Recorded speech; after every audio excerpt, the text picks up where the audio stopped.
Let's get started. Now let's get it all in perspective. We did it like that, and now we do it like this. Do not attempt to adjust your dial. I'm transmitting live. Yo, Let's get down to business. Now let's get it all in perspective. We did it like that, and now we do it like this. All right. for the underground world, every street and borough. You may learn something. You are now listening to the Joe Rogan Experience with Chico, Simon, Kamar, and your host, Matt Floyd. Hey, welcome back to another episode of the Joe Rogan Experience. My name is Matt Floyd, joined as always by Kamar. Hello, barbarians. And Simon. Good afternoon, gentlemen. Kamar, great enunciation on my name there. Really just... Yeah, I'm overcompensating. What we do here is very simple. The three of us have listened to every episode of the Joe Rogan Experience this week. We're going to rate the week as well as each episode on a scale of 1 to 5 Jamie Vernons. And then we're going to discuss each episode, the talking points, the guests, give our opinions, this, that, and the next. Babar, how was your week? Oh, I just want to give a shout out to all my barbarians out there. Let them know the newsletter is coming. Thank you for all your support and daily messages. This was I feel like everything's returning back to normal. Well, yeah, of course. And before the pandemic, I was sort of not in a good place. Post-pandemic, you're in a much better place? No. Now everything's going back. During the pandemic, everything was in this weird limbo. Who knows what's going to go on? Gotcha. And now it's come back. It's like, oh, shit, yeah, life has to be lived and everything. And I realize I need reading glasses. Well, that's not the worst realization. No, but I'm now a visible minority with a handicap. Oh, with the handicap. Oh, that sucks. So I have a voice. That sucks. Visible minority. Simon, at some point during the podcast, can you smoke this, please? Sure, just drop it down there. Thanks. So it was just another week. We're still here. The world didn't burn down. Simon, how's your week? My week was good, yeah. Oh, it's Simon's birthday. Simon's birthday. Happy birthday, Simon! It was Simon's birthday yesterday. So Yeah. for all the listeners, Simon just turned 52. 40-something. Same age as Joe. Send him a belated. So, yeah, I mean, you really get a handle on how many friends you have as you get older with your birthdays, you know what I mean? As the wishes diminish. Well, just, yeah, I mean... I bought you a gift a week early. Matt, you are such a good friend, man. I really appreciate it. I try. But you really get a handle on, like, who even reaches out to you, you know what I mean? I mean, I will say this in everyone's Like I defense. didn't reach out to you? No, that was interesting. Oh, here it comes. I will say this in everyone's defense. We're all old now. Yeah. Everyone's busy, you know. I really don't expect it from very many people, you know what I mean? Kamar, this is totally at you. Oh, I realized that. I just thought I said happy birthday on Friday. Yeah, I mean, whatever. Day you off, know, I suppose like it's you nice. just, you know, like you have so few people in the world who Gotcha. who you do anything for and do anything for you in return. Mm-hmm. And they can't even take time out of their day. Yeah, I mean, like 1 minute. It's not even a phone call anymore. It's a fucking text, you know? I'm sorry. Anyways, no, it was a good week. It was, my wife ordered me a bunch of shit from Germany. I know, weird, right? Some clothing stuff from a place I like there. And I knew it was coming and we ordered it back in May and it still didn't get here. So that was kind of shitty. But I got 2 of those, put your phone on like you have at home. Yeah. Amazing. I Yeah, love they're that. great, yeah. And my wife bought me a cordless speaker, just some stupid thing, but my phone is so jacked up that I can't hear anything. This is the only way I can like go back to normal. So it works through Bluetooth. It works through Bluetooth Gotcha. and my headphones work, but like just The normal. speaker on your phone is trash. Like when you called me yesterday and I was outside there and you were kind of like being quiet, I could not hear a goddamn thing. You're calling to wish him a happy birthday? No. Calling to see if I wanted to do something tomorrow night or, hang out on my birthday. What does this whatever. thing do? No, it's so he has like a wireless charger. That's the one. Oh no, this is just a speaker. Oh, a and then he's Bluetooth talking about a speaker, Bluetooth yeah. speaker. It's just the phone. Kamar, the speaker on his phone does not work. It's just a defect. No, anomaly. he drops. Matt claims I dropped it. But Okay, I no, don't think- but it's not like all those models of iPhone speakers don't work. No, just he's dropped just it. mine. He dropped it 20 times a day. I Maybe dro- that's not it. I don't think that's it. But anyway, That's a blessing. You can't talk obnoxiously on it. No, I was getting him to, for example, Simon does not subscribe to our YouTube, or he didn't, which kind of pissed me off. You need subscribers. I Yeah. did now. I do now. I know you do, but 288. I got him to pull it up, and he plays the video, and it's on like nothing. And I was like, Simon, turn it up. Like at least you hear the product that we're working with. And he's like, dude, it's on full blast. So And so this is a wireless speaker, Yeah. and it's small, Yeah, it's just a really stupid thing. I'm sure it didn't cost a lot of money. but you can talk into it. No, it's This is just for me to hear. Oh, okay. Yeah. This is just so like when I listened to the podcast this morning, I could do it without earphones at a normal level. You know, I'm really sorry I let you down, Simon. well, it's all good, man. Don't worry about it. How's your week, Matt? my week was fine. Nothing I'm too, not. I'm not done with my week. Oh, sorry. I have a whole litany of things I want to get off my Fantastic. chest here. First of all, Chaz, just between you and me, I now know what you that is. now know what it is. I was totally wrong. You were wrong. Well, I am. Chaz is Capitol Hill Autonomous Zone. Yeah. I told you it was some dude named Chad that he got wrong. My You know God. what I I mean? know. In my head, when I'm I started taking singing, credit for my mistake to That's you. hilarious because when I started seeing Chaz everywhere, I was like, Simon was right because I didn't even remember the context, but you were ahead of the game. Way ahead and wrong. Yeah, yeah. No, just so I was at the dog park the other day, actually yesterday. No, the day before, sorry. And I saw a triple dog hump. Like human one dog centipede? humping another dog, and could not get my phone out in time to capture that moment. I'm sure you'll never forget capture it. the animal porn. Happy birthday to me, man. That was fucking amazing. I have never seen that in my life. Everybody around was dying laughing, man. But Like, do you think they were just humping in jest, or there may have been? are you asking if the dogs were humping in jest? Yeah. No, Like they come on. knew the joke? No. Like there was no actual penetration. They were just riding on each other. Oh, yeah. I don't think there was penetration. I think So it wasn't that good. I think one of the dogs was like, "Listen, guys, my owner loves animal sex. It's his birthday. You think maybe we could just work it out? Where like just my dog wasn't involved in this. No, I know No, he was set like, it I up. can't do it, or it'll seem too close to home. So if three a of you, choreographer. yeah, if three of Interesting. you, Well, like I said, happy birthday to me. there you go. It's like a sheepdog. And I just wanted to get one thing out of the way from last week because I think that in my excitement to get out that whole Elon Musk story, I forgot a really integral part of it, which was that those guys in the forest, the military guys from Britain, that whole podcast was about they were using holograms, right? Yeah, Did I get to that part? I think feel so. like I left that out.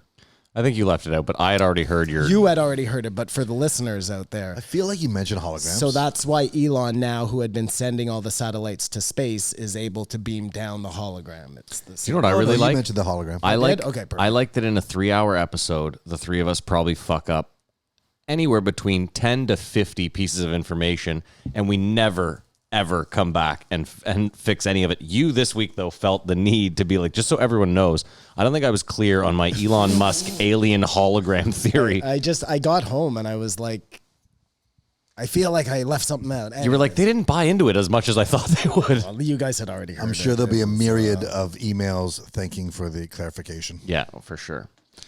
All Anyway, right. sorry, Matt, how was your week? Go Not ahead, worth buddy. talking about. No. It was your birthday, so we'll give you my time. There you go. That's amazing. Happy birthday. Wow. to me. I hope Happy that's birthday from to me and Matt. Kamar just throws his name on the card.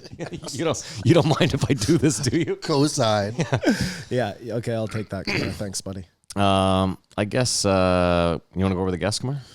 I'd love to, Matt. Okay, this week is actually a departure from the disappointing weeks we had past. We start off with the MMA with Henry Cejudo, The Cringe King. the Cringe King. Cejudo. Cejudo. Obviously got on because of his retirement, but we didn't cover that. Well, real quick, for listeners, we don't cover the MMAs. We just, Kamar's mentioning And it. even if we did, I wouldn't talk about.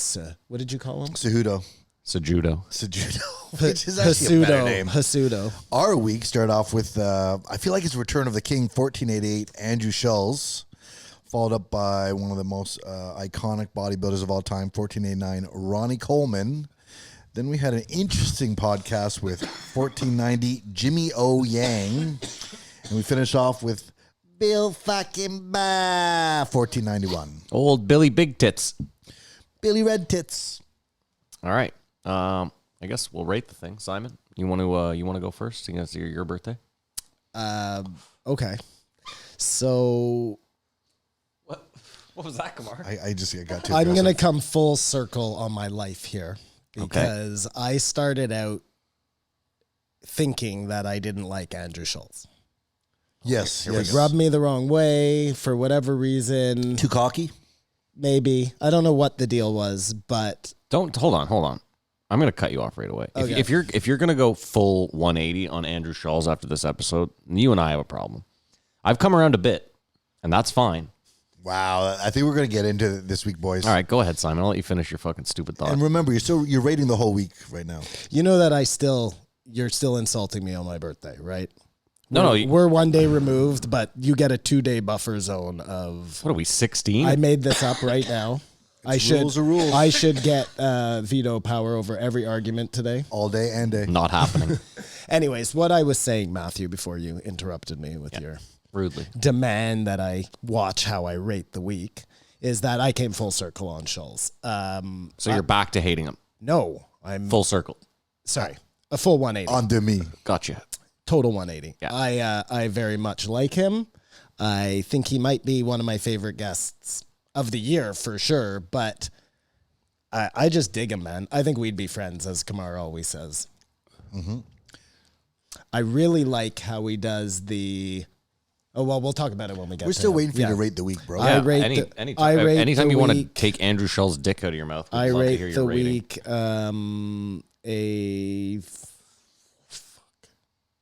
a 3.75.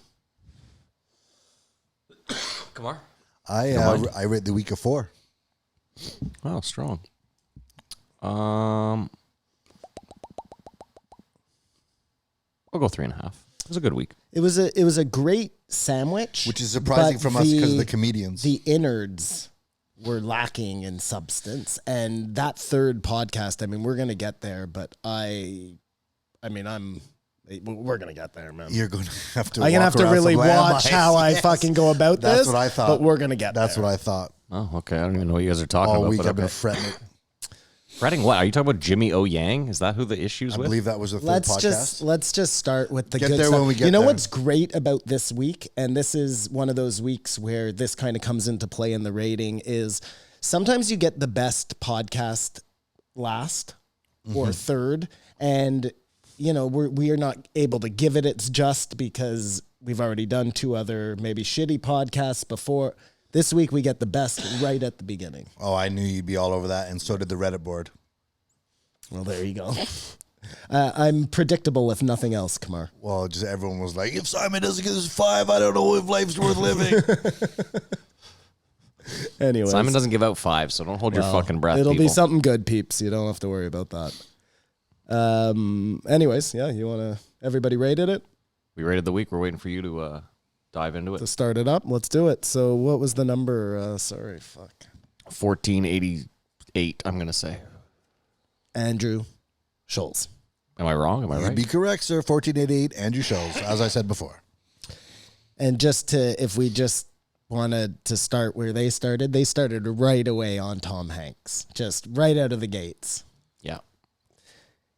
What I never put together, he did a lot of that for me in this episode where I was like, oh, that's a really good point. You know what I mean? He's got a great perspective. He's got a great perspective, a real, like, I don't know shit kind of perspective, which is healthy. And I agree, he's cocky, but not in like... And he brings what he does know to the table. I love when he likes something that Joe is saying and he says, go on. Keep going. Keep going. Keep going. It's perfect because it's like, as the person telling the piece of information, you feel validated, like he's now paying attention to what you're saying. You know what I mean? I don't know. I like it. I think it's a good conversation ploy. He's getting Joe to open up and, okay, I'll keep going with this.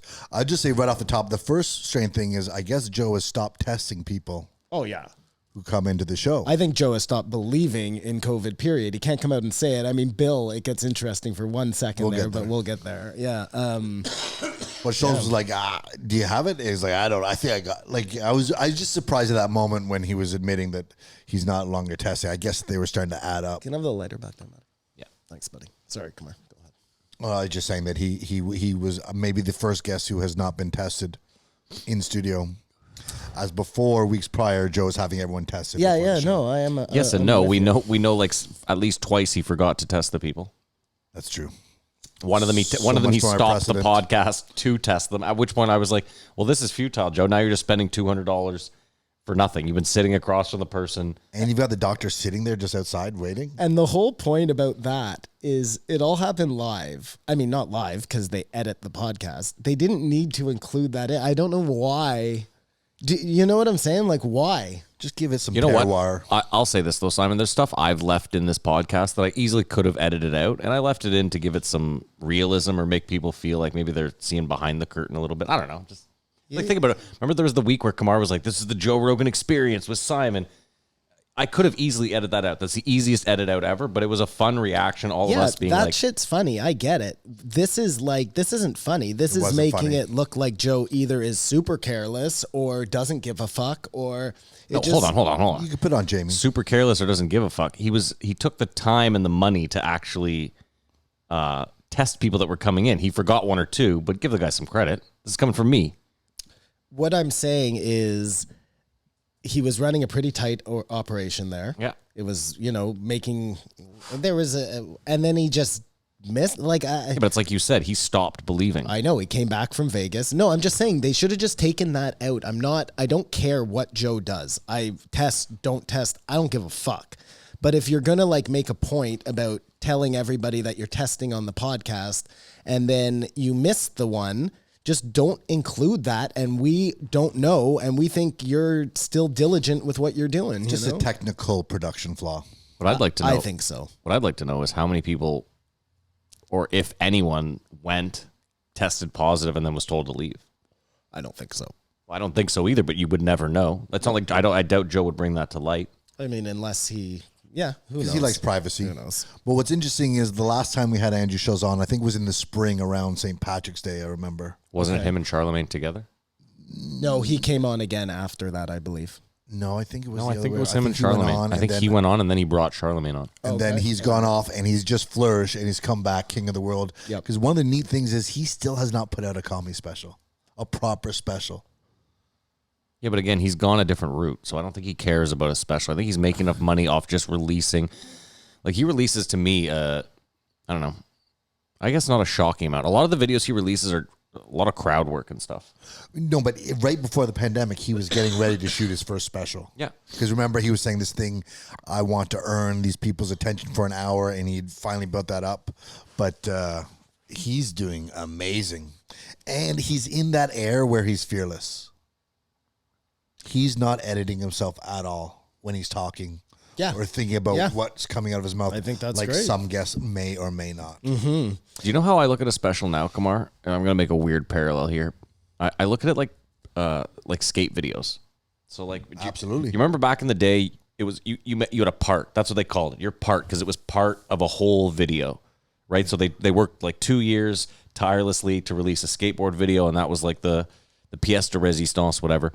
Now it's like dudes release single parts on YouTube where it's just Or them. TikTok or or wherever, or Instagram. Instagram. Yeah. So it's kind of, to me, it's kind of the same thing. Like, Schulz doesn't necessarily need a part because he releases a lot of, like, I don't know. I would say all those Netflix degenerates are exactly that. Yeah. Like Sure. Yeah. eight comedians, Yeah, those all parts. But I think it's just a milestone for a comedian to put out their special. The whole point is to get your name out there. I like to Matt's point, and he's getting his name out there. So No that's problem. what's important. But you know? still, I think as a comedian, you need a special. Like, this is my body of work up at this point, captured and put out. I think it's just an industry standard. Yeah. But Kamar, what I'm saying is, like, again, to parallel it with skateboarding, it used to be like, oh, you're a pro. Where's your part? Do you have a skateboard part on a video? Oh, no, you don't? Okay, then you're probably not pro. I think now, because there's so many services, it's almost watered down. Oh, the special isn't what it used to be, but still, like you said, putting out crowd work specials is not necessarily burning your material. You know what That's I mean? what. Well, that was my point. Is when I thought about Schulz and what he puts online, it's a lot of crowd work. It's a lot of stuff that he could never duplicate, which is why he's like, I'll just put it out there in the fucking world and it'll get me views, which is fine. I don't know. I mean, listen. I'm coming around on Schulz. I just didn't do a full 180 after this episode. There's still a lot of stuff about him that I find kind of, I don't know.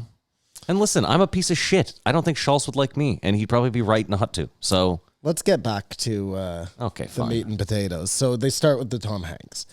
Did This you is guys the meat ever? and potatoes. Well, there's a lot of meat. There's and a lot. potatoes He to goes this, into yeah. everything. Everything, yeah. Give me the So lighter. Tom Hanks. Did you guys ever notice that Rita Wilson And is Wilson, Wilson? the volleyball. I never put that together at all. Andrew Schulz puts that together in 2 nothing seconds. about nothing. You know what I mean? But it's just a cool coincidence. It's a little fishy. I It's wonder. not fishy at all. He must have named it after his wife. Okay, hold on. The Sporting Goods Company. Oh yeah, that's no. I mean, that's just weird. It's just a weird. No, it's not. And Matrix he didn't moment. write Castaway, so I don't even understand what we're doing here. Oh, I thought it was Captain Phillips. No, it wasn't. Which he Captain didn't Phillips. write either. It was Those should be the Castaway. same movie. Captain Phillips should be the beginning, and he gets of thrown off the course, boat, of course, and then it's Castaway, but it's FedEx. Big ad for FedEx. So this surprised me a little bit. Here, just hear me out on this, okay? If COVID was a planned thing, and they knew about it, they being the same people who probably killed Epstein, If COVID was a planned thing, why didn't they just wait the month and blame Epstein's death on COVID? And then they wouldn't have had to worry about that shoddy fucking suicide job. Where's the month you're waiting? Well, Epstein commits suicide. In the summer. I like how you. Oh, was it the summer? It was like okay, so August. it's a couple of months. It's not that big deal. It's not that big a deal. Well, my theory to thwart that would be they had to wait for Christmas to pass before they unleashed the pandemic because they needed that business time. You couldn't have a shutdown in November because what do you mean they needed the business time? all the money that Christmas generates, Who needed that? The guys are Amazons, and the economy. But they make the money back after, no? I don't know. I think Christmas is the biggest time of the year for consumers. Of course it is. So if you have a pandemic right before then, you It's actually Black Friday. kibosh that. Well, from Black Friday Yeah, to I get Christmas. it. Yeah. I mean, this is what a conspiracy-minded person would say. What are you looking for, Simon? For your jewel? It's in the crack, guaranteed. One of the cracks of the seat, almost fucking guaranteed. Or it's in your crotch. Anyways, it would have been an interesting Sides. Yeah, I'll figure it out in a second. All right. It would have been an interesting way to go about getting two birds stoned at once. You know what I If mean? they're trying, yeah, well, no, yeah. I love that you literally think it's like 10 people running the world and that they're like, okay, guys, so what's on the docket today? Well, this Epstein thing came out a bit early. We don't want to ruin Christmas, so we might have to hang him as opposed to just doing this COVID thing. I know but we're it's- still a go on the COVID. Yeah, no, we're still a go on the COVID. I know it seems crazy, Maddie, and I probably would have thought the same way you did, but I think it's probably not 10 guys, but I don't think it's that many, you know? The they. I really, and that's how this thing has just kept going for so long. It's because it's a really small kind of family operation. Is it possible that there's a Or couple of theys totally. that have no connection whatsoever? Well, I think there would have some connection. Well, but they'd have they're to know probably each at other, wouldn't odds they? with each No, other. of Or their dealings would run into each other at some point. like the you know? Rothschilds. The Rothschilds, and then let's say the Bilderberg. Passar family from like France or something. You know what I mean? Have you ever heard of them? So I know they're powerful. No, I mean I don't know a lot about them, but there's like, I mean, if you subscribe to some of those theories out there, there's a lot of different groups. But I'm just saying, like, I don't look. Maybe it's 100, maybe it's 200, but in the big scheme of things, I don't think it's that many people who are involved. But just to in get back at you, making one group was decisions. doing the COVID, one group was doing Epstein. They just didn't get their. They didn't send a stories memo straight. to The each other. wires crossed. Yep, it's true. That could totally. Guys, we be could do a it. little cross collabo here. If you guys could kill Epstein with this COVID, that would really. In January, I see was how this tying. is working. In January, I was tying Epstein to COVID, but I lost the trail. Right. I had a You are not a detective. professor arrested at Harvard that may or may not have received funding from Jeffrey Epstein, who was arrested for sending information to China. So treason? Okay. But I can't get it to the virus. You personally. No, not with my limited means. I like. Is that treason? Giving another company info? Country, I guess in this case, China is sort of a company.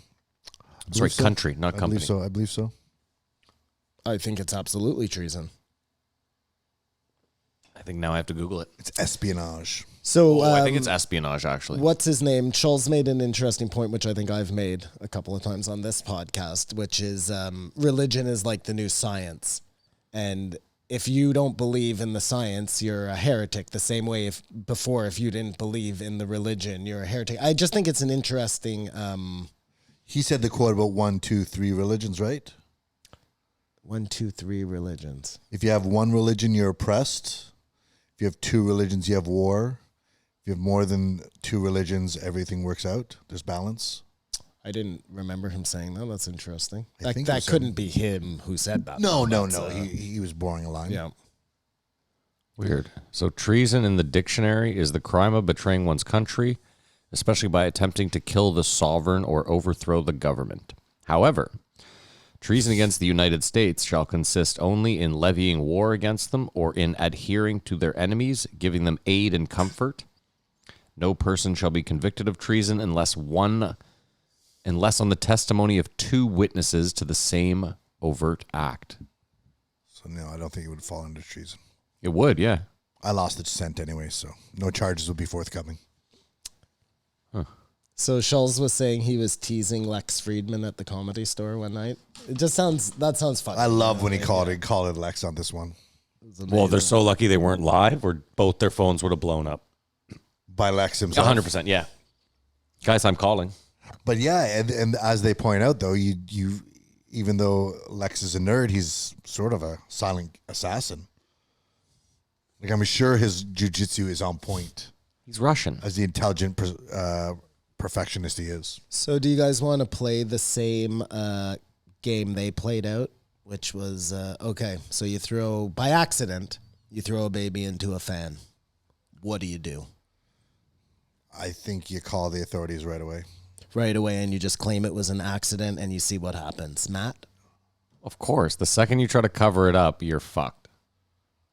You make valid points, fellas. Dude, there was a guy... No body, no crime. This is crazy. When Big Dumb Greg and I lived together, Greg had these kids over all the time. They're big-time party animals. The fuck was one of them called? One of them had the weirdest name ever. Like Street Pizza or like... His nickname was Street Pizza? That's not it. That's another dude that I knew's nickname. No joke. This guy had a weird name like that, though. Anyway, I'm living in Vancouver, and someone hits me up and is like, dude, don't you know this guy? This party animal was selling a bunch of drugs. I think it was, I can't remember what drug, like some party drug. And him and 2 buddies were in an apartment one night getting super high. One of them ODs. And the 2 other guys, this kid that was at my house all the time, the 2 guys freak out. And they put the kid's body in a bag. And I can't remember whether they cut it up or not. And then they threw it in the river. That happened here. In Ottawa, yes. And he died of an OD. Like, they weren't responsible. That's for my him. point. Yeah. So the point is, well, they felt responsible because they sold them the drugs and they were doing the drugs. So they felt... I understand, but had they called the cops... Had they had just called the cops, they might have done some probation, maybe 6 months, whatever. I don't think they cut him up, if my memory serves. I don't think they did either. Either way, they yeah. put him in a bag, though, and put him in the river. And now the kid's doing like 18 years or something. So it's one of those things where, like, if you just use your fucking head and realize that, like, especially in a scenario where you have really not intentionally done anything wrong and there's no premeditated anything, you should just get it out fast. Unless you're black. Unless it was my baby, I would never want to be alone with the baby, so at least have a witness to. A gust of wind came in and blew the baby in the fan, or whatever the case may be. I mean, God forbid that. So you never gust of wind babysit your nephew or anything. You make sure there's like a buffer between you and the dog ate my baby, and that's happened. The fact that you are afraid to be alone in a room with a baby kind of actually scares me of you a little bit. Well, it's like, you know, Maddie, how some people say they can't walk too close to the edge, even if there's a balcony, because their fear is they're going to throw themselves off. Yeah, that's me, yeah. Is that what we're dealing with here, I have Kumar? a fear that I'll throw a baby into a fan. Something like that? It's a little irrational. I'm not suggesting it. You kind of brought it to light. Simon, you didn't answer. Well, after I heard your guys' answers, I was thinking in a totally different direction. So. Let's continue, as Schulz was saying. A little more devious. Go on. Well, no, I was just thinking like Tell me more. What would happen if you had to, you know, cover that shit up? You deflected on the neighbor you liked the worst. I'm pretty sure there's like I don't know if it's Chandra Levy or one of those famous. This was Casey Anthony. Was it Casey Anthony? Well, The they case they they don't know. speak of. That's one of the theories. Yeah, sorry, what did I say? Chandra Levy. That's somebody else. Anyways, I think one of the theories was that maybe she accidentally killed the baby and then tried to cover it up. Mm-hmm. Yeah. And we still don't know the truth of this day. No, you don't. Oh, that's right. They were talking about the hotties, the Hot women that kill. hot women that kill. That sounds like something I would do. You know what I'm saying? Like when he's saying on our show, like I guess he did that with Charlemagne. Is that, or was he talking about the guy he does the videos with? I think it was on Flagrant. What is Flagrant? It's his Flagrant's other his show. That's the show. Okay. Not Brilliant Idiots. It was Charlemagne and Flagrants with, I'm sorry, I forgot his co-host name off the top of my head.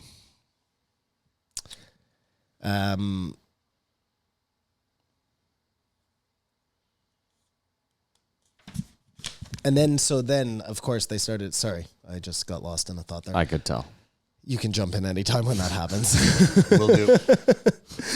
Then they started with the Epstein doc, and his big thing was the painting, and I'm just like, this guy is my guy, I thought that might speak to you. And Well, it's so funny that I was like, how is this guy the first guy to go on Joe Rogan's show and mention? We've been mentioning this painting. because nobody is any fucking fun anymore, Matt, and this guy just kind of showed us what it's like to actually have a guest on Joe Rogan that is one of us. To be and the free whole and reason air we your do opinion. this whole fucking show, I'm not kidding, Kamar. I called the second I saw the painting.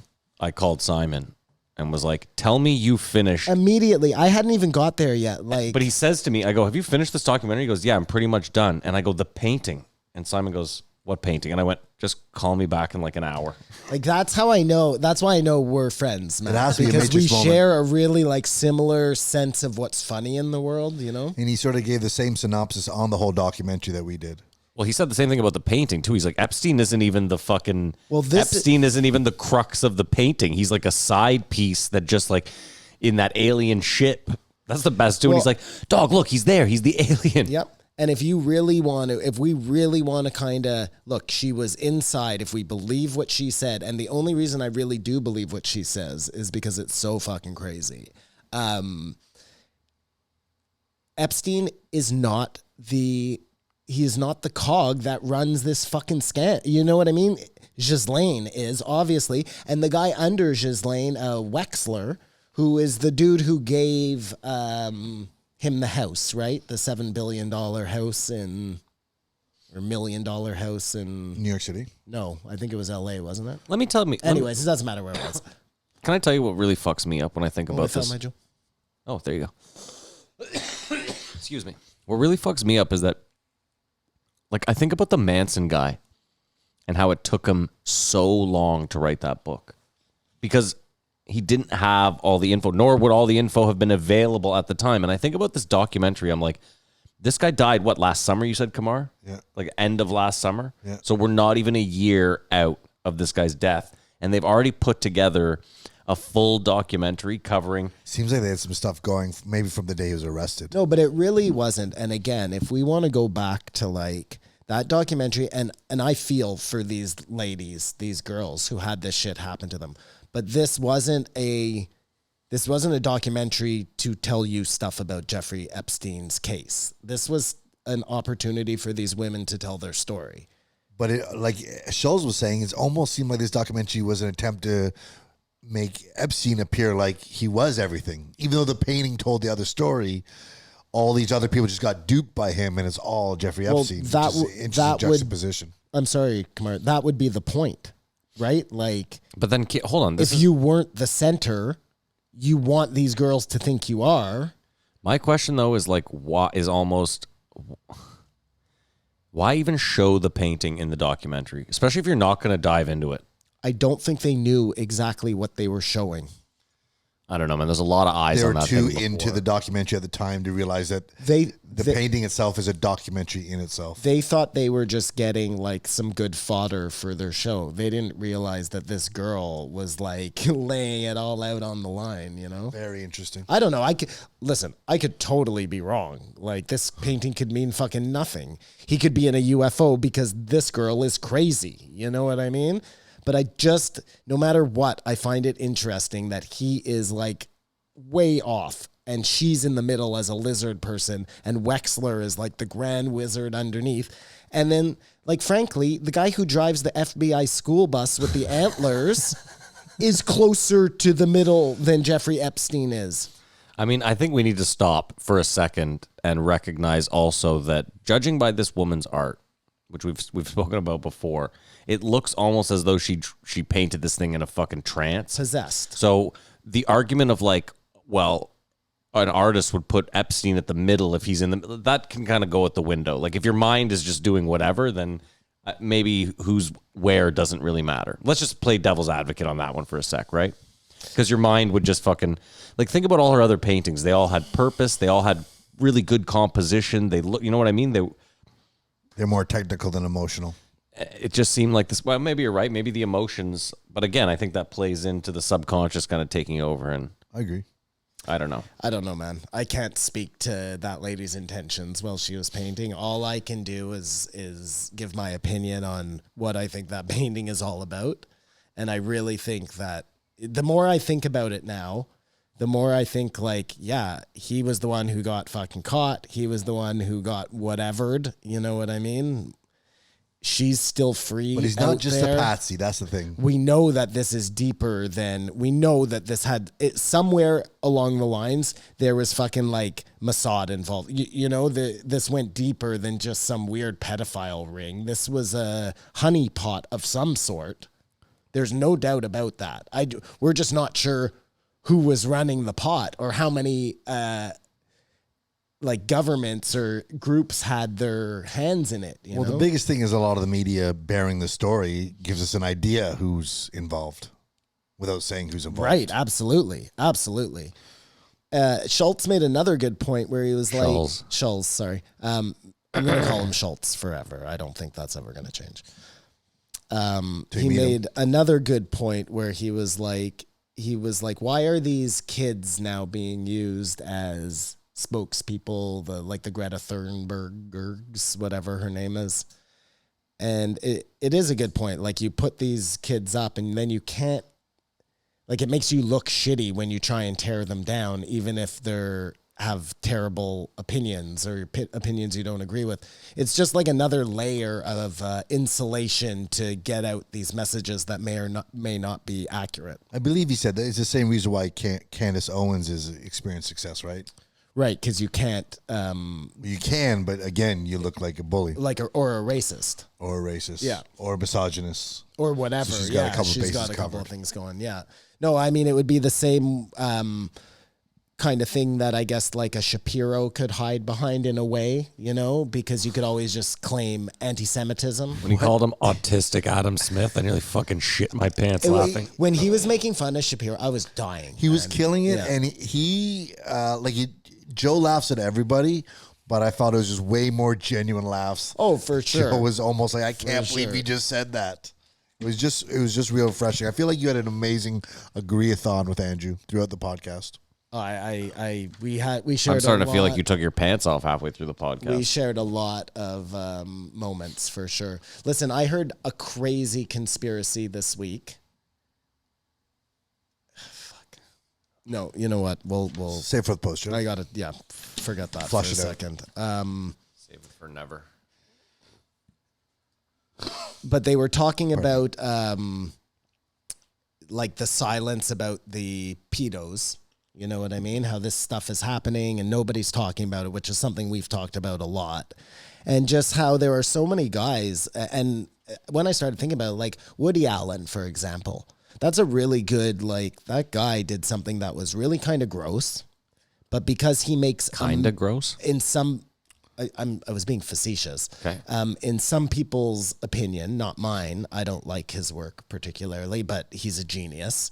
So do you get a pass then? Does your work get a pass? Because Well, this is the classic separating the art from the artist. well, this is exactly what I'm talking about. You know what I mean? And the biggest example of that, and I wrote it down before they got to it, just putting that out there, was the Wernher von Braun. You know what I mean? Like, there is the guy who gets the ultimate pass because he did something that was, in most people's eyes, more, I guess, important than the harm he did, you know? I think it's too much money to cancel NASA, though, on behalf of him. It's a lot easier to cancel a statue or a painting or something. Right, but there isn't even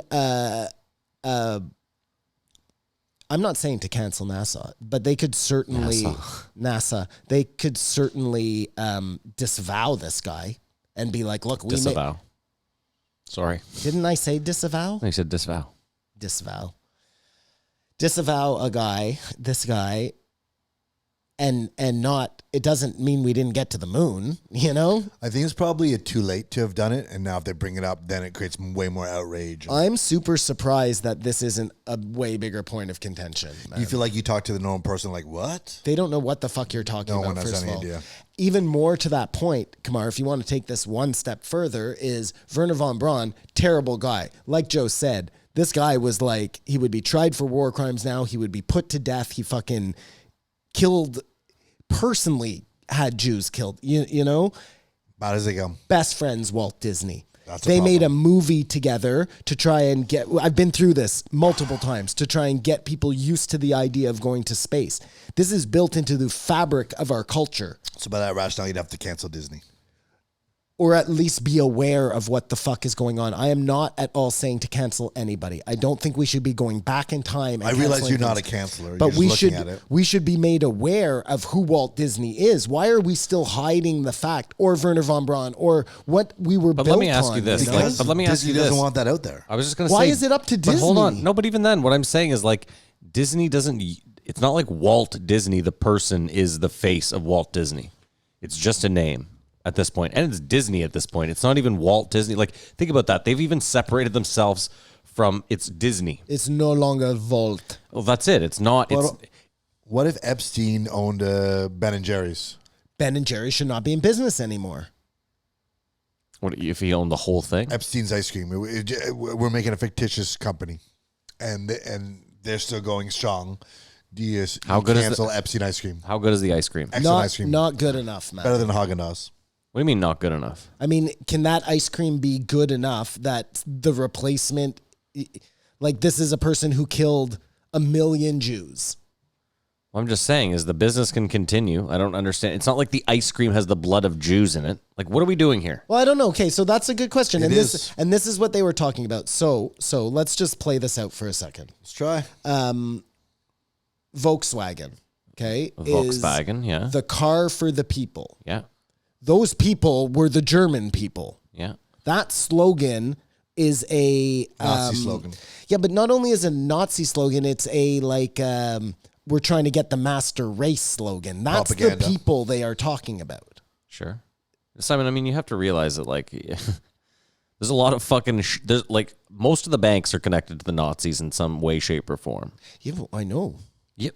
He says it like an old Jew. Yes, well, I know. No, I'm just saying there's a He is. look, we make a lot of concessions in everyday functioning because that's how it was. You know what I mean? This is what built Hollywood. This is what built this. So on the backs of these people. We do it all the time. Yep.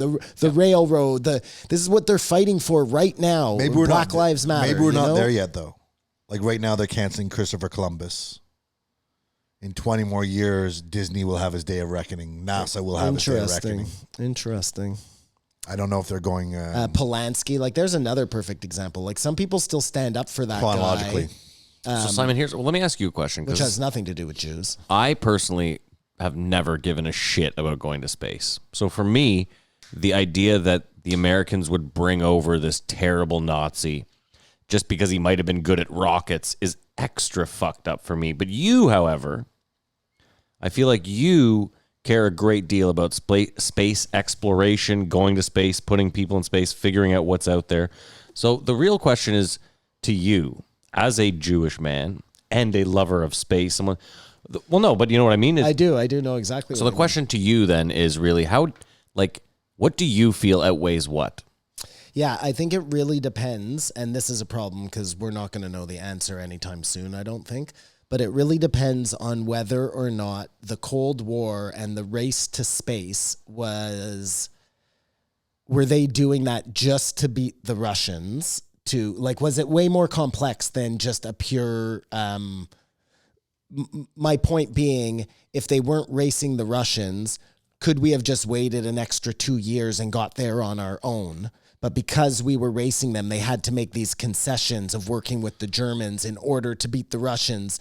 And if the Russians had got there first, would that have really changed like the complexion of the world? If the Russians had got Wernher von Braun first? No, had got to the moon first. But say they'd grabbed him and instead made... No, I think Simon's argument is not that the Americans got him, they should have just killed him or tried him for war crimes or whatever. That the argument is not, did the Russians get him?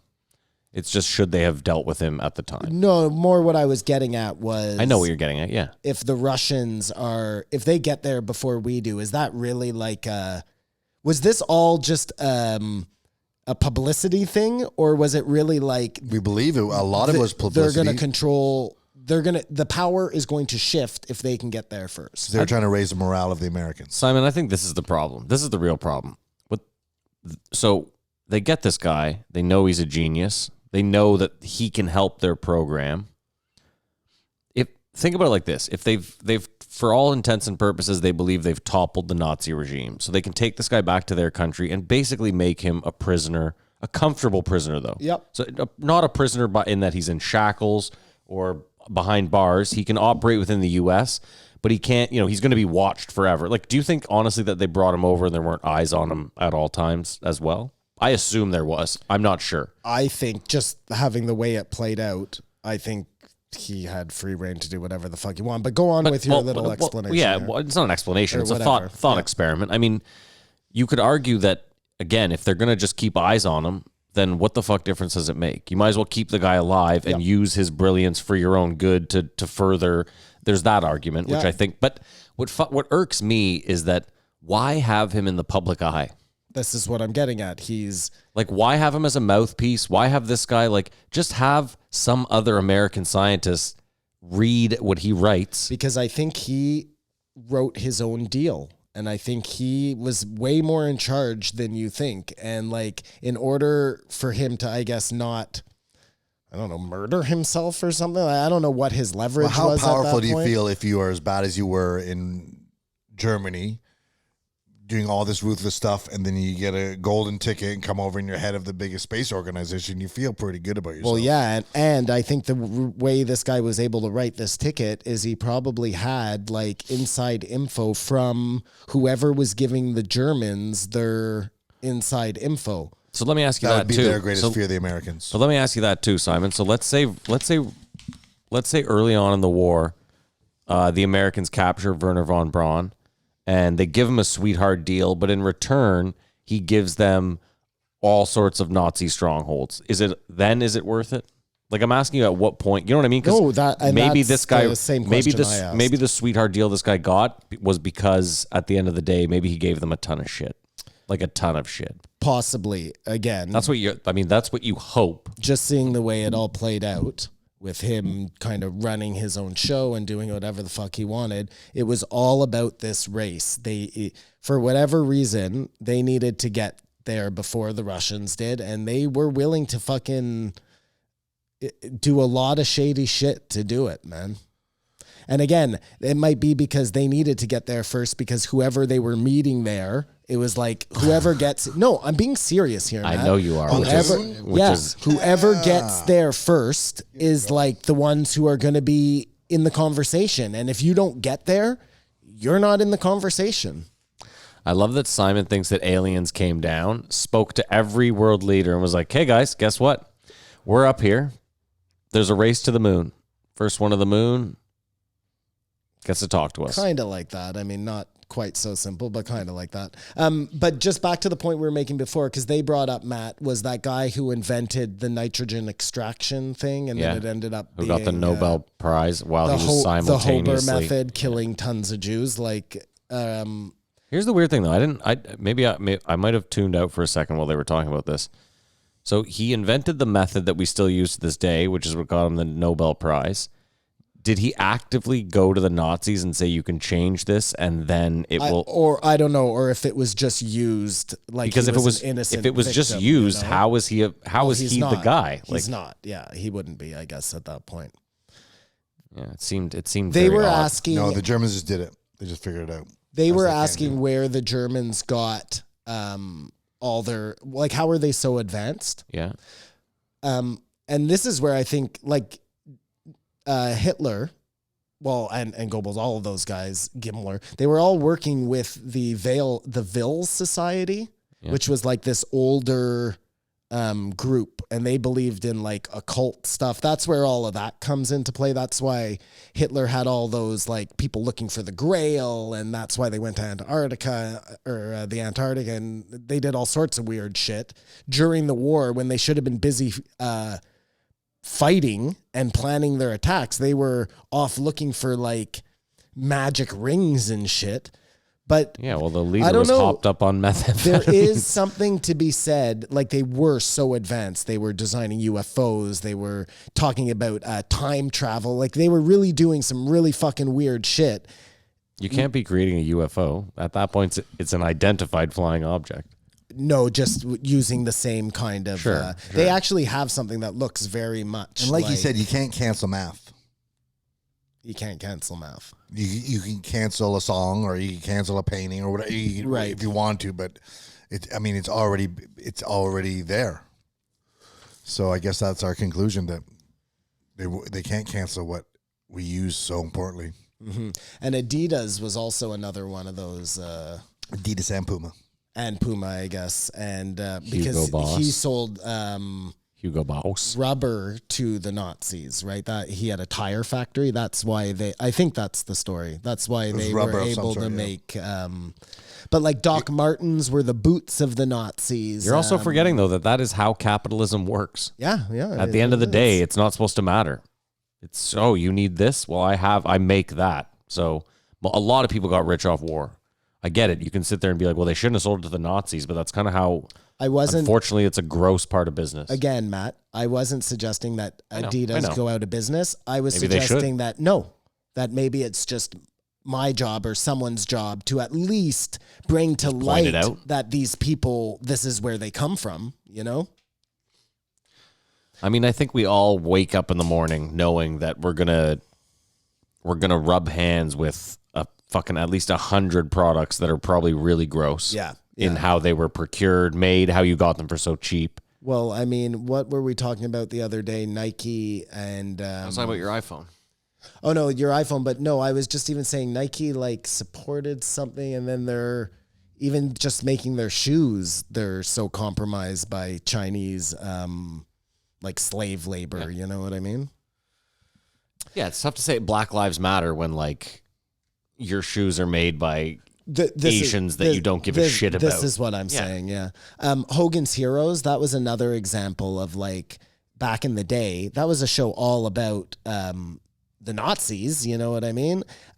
Imagine today if they did a sitcom about 9/11 as the backdrop. No, like, you couldn't, man. You couldn't could. be joking about You that. could at this You point. could, I guess, but It's just, it's... it seems a little, I guess it hasn't been as long, so. You're forgetting, too, But there it was- was the same amount of time. You're forgetting there was a movie with Ernest Borgnine that was it was like a World War II movie, but it was from the Nazi perspective.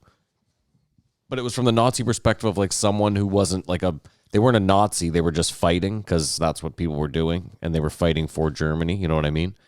And it was a really controversial movie at the time because people were like, how could you make a movie from the perspective of a Nazi? But it wasn't like a Jew hating. It was just a dude that was like The other side. yeah. I want to thank you. I always thought Dr. Martin was British. No, I think it got taken by the. Did you check that just to I make just sure? looked it Yeah. up just to make sure. Yeah. Yeah. There were a lot of things that my father wouldn't let me wear as a kid, which is why I know. Would he tell you why? Yeah, Of course. Like, I came home once with a really cool independent truck T-shirt that I Iron had cross on procured it. somewhere, and it had the Iron Cross, and he's like, "Yeah, you're gonna have to take that back right now." And I was like, why? I don't even get. And then we went through the whole thing. You know what I mean? But it's funny. My parents, like, for the longest time, would never like even think about driving a German car. And then at some point they were just like, oh, fuck it. We like that car. Enough's you know enough. what I mean? There was just some point where my whatever. Do you feel you follow in your father's footsteps in raising your son? I mean, with some things, No swastikas? I'm like, why go out of your way to wear? You can get Did a you say different no t-shirt. swastikas? Well, Like- for sure, no swastikas. That's I just mean like with my daughter wears docs. I don't care about that, but I don't know. Enough time removed, just like the car. I guess maybe I should care. Maybe I'm being silly. And, well, no, because I'm sitting here thinking like at this point, like World War II was what, 60s, 80 years ago now. Okay. Well, do you honestly think that Doc Martin is still run by Nazis, or that, you know what I mean? Like, I think we're Right. No. yeah. But if I don't know. If I were to think that there was some thing still going on, then I guess I But should. I think my point was you're a hypocrite one way or the other, because you could sit there and be like, well, I'm not going to wear Doc Martens, but you're okay knowing that like 14 Congolese kids died so that you could get your iPhone. You know what I mean? Terrible. It's stupid. We pick and choose our fucking battles, and we're We're all not very hypocrites. Again, we should point out that the Congolese kids make the iPhones, and we should point out that Walt Disney is a Nazi. Like, I'm not saying stop watching Disney movies. Let's just know where these things come from. And also, the batteries for electric cars Sure. Right? Yeah, somebody sent that into us, right? for Greta. For Greta. There you go. What was that? Which is Greta wants everyone to drive electric cars, and then there was a meme with a little African kid going, "Greta, we're mining as fast as we can, and little hands can only get so much for your batteries." Yeah. So Charlemagne, just whatever, Bigfoot believer. Like, I don't know how I'm not just a fucking fanboy of those guys, of that show, because Well, you are now. I mean, I guess.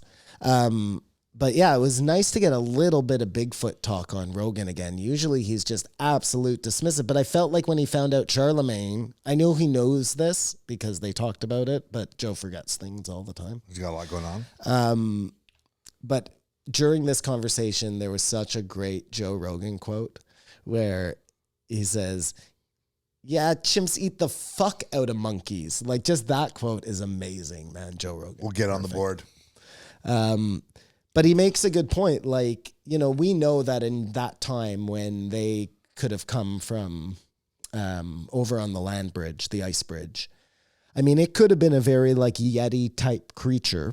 And by the time it gets over here and has time to adapt, it becomes more Bigfoot-like, you know, the brown coat, the Yetis are supposed to be a little bit smaller than Bigfoot, so maybe they got bigger, maybe the terrain was rougher over here, whatever. But like, we know there was that giant bear, the I don't remember what it's called, but it was just like a huge bear. And Dan Flores was saying that it stopped humans from getting across the land bridge for a really long time because they just had no defense against this bear. And I wonder if the same was kind of true. Maybe the Gigantopithecus was able to make it across because it was the only thing that was able to fight against this bear that was like... There's no way they could be one and the same. I don't think so. Well, because we know they're two different species. Like, they have proof of both of them, you know? I'm comfortable thinking it went out like the saber-toothed tiger or something like that. Yeah, and I mean... Definitely existed. Along those lines, like, we're finding out now that the Tasmanian tiger, that thing, you know, that what's his name is looking for, the guy who was on Rogan. With Like, big cheeks. they thought that was Gallant. from the time of the saber-toothed tiger, and it is still, they think it's still living. So why not, like, 1, 2, 10, 100 pods of big feet that just live out there, you know? Why not? I Why can't not, tell you man? definitively Why why not? not. I can't. It's your birthday, man. No, there could be this 1,000 has- pods of big feet out there. I appreciate that. Although- man. It has nothing to do with my birthday. Sidebar, I listened to a tinfoil hat with a guy who was talking about a Bigfoot in Florida. Did you hear that The one? skunk ape? Yeah. Yeah, what about it? Just the story was too... Again, Yeah, these stories are always like this. You can't just be like, I don't know what it was, or... I did hear somebody who had the same kind of theory that I did about them being maybe Subterranean. camouflage Oh. system. No, well, the Yeah. subterranean, that just is an add-on, but Like the What octopus, kind of system, though? Cuttlefish. a camouflage system. Oh, okay. What did you think I said? Camouflage. Camouflage. I thought you were doing it Listen, again. the Bigfoots own the frontiers. Oh, by the way, I have proof now. Somebody sent us in something. I don't know if you guys saw that on the Instagram. Someone sent me that Jordan Peterson says it the same way you do. Anyways, I'm not. Oh, the, there you I'm go. not the So you're only in. one. That's good. You're Good gold. company. Wow, Matt, you're just flip flopping all over the place. It's your birthday. So sorry, back to Bigfoot for a second. So yeah, he shared the same kind of theory I do about this camouflage, which is I think it's pretty valid, man.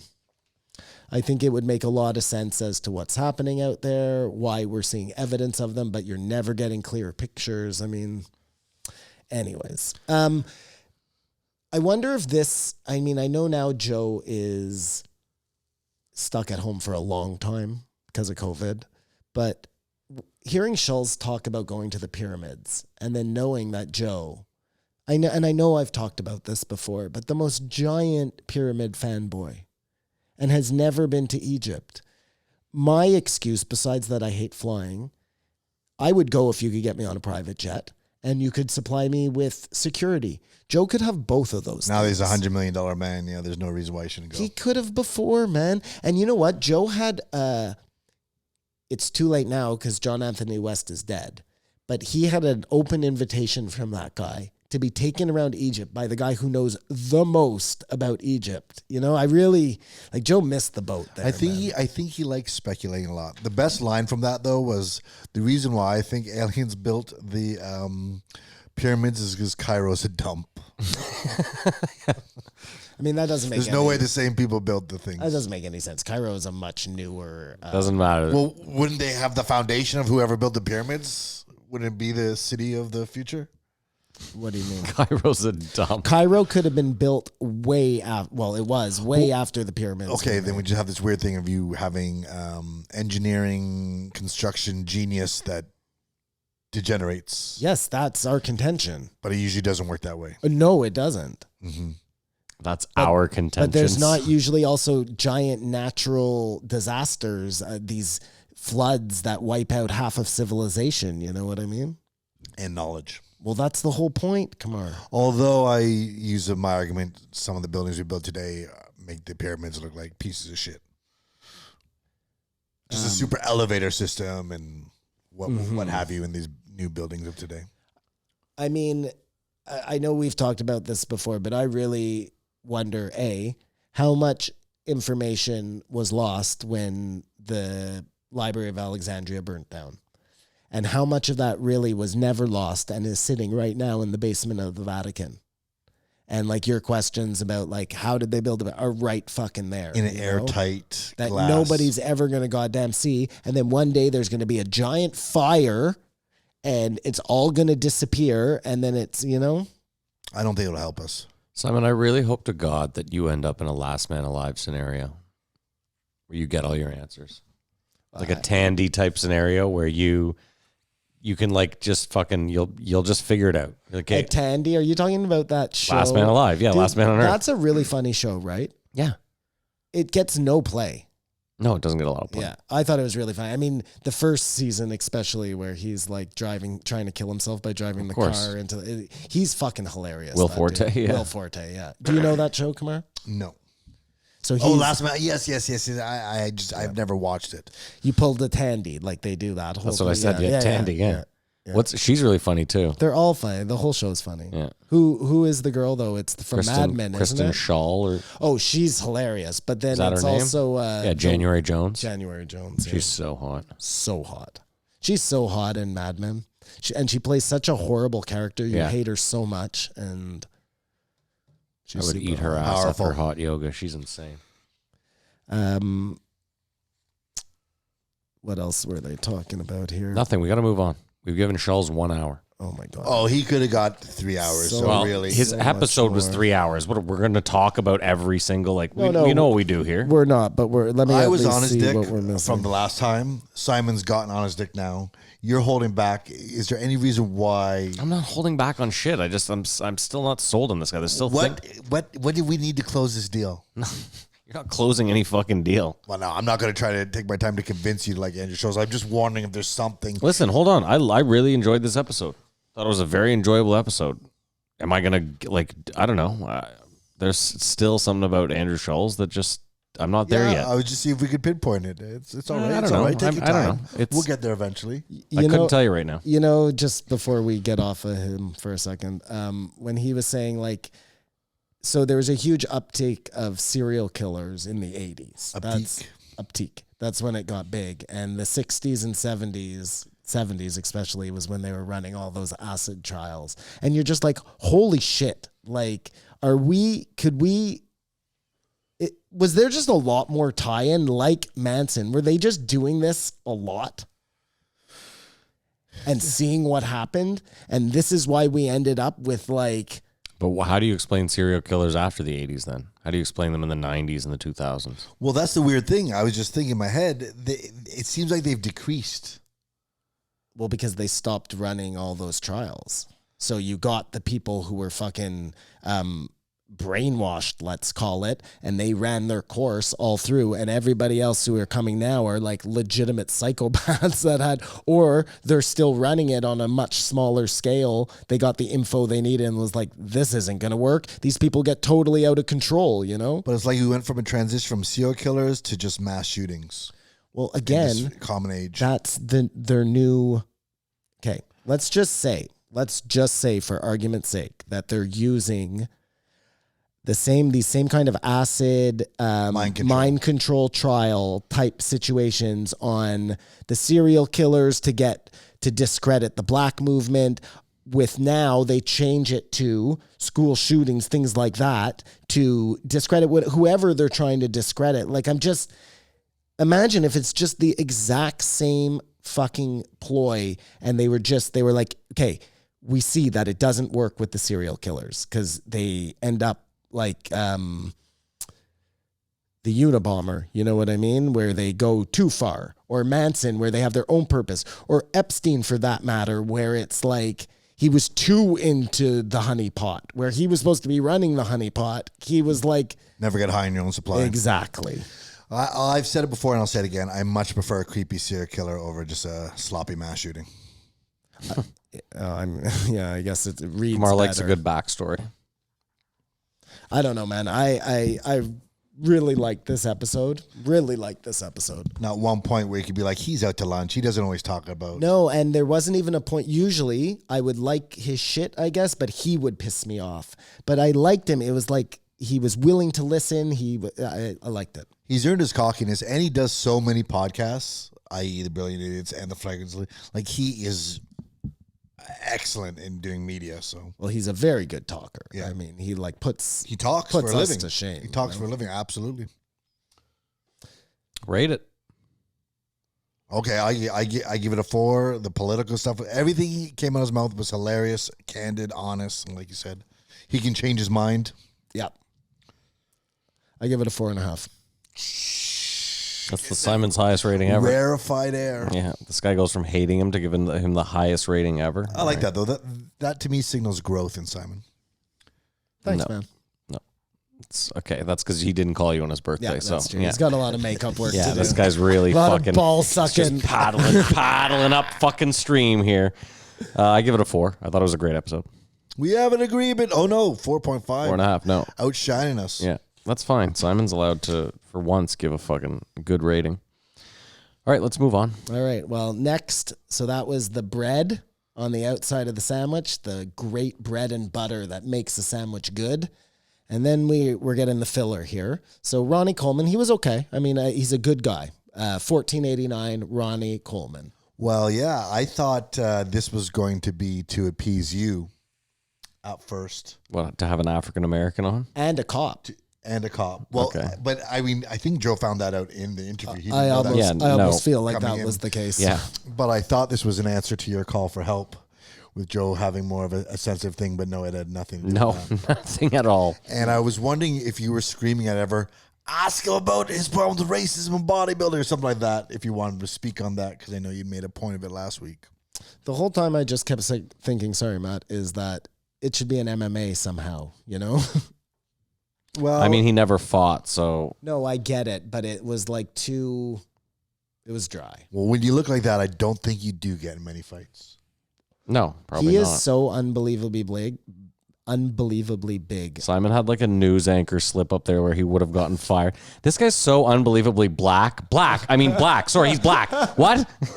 No, I kind of had a picture of him in my mind. Yeah. But it wasn't until we were driving to Toronto for something and I was listening with my wife in the car and she was kind of pulling up all the pictures as we were going. You mean in his prime?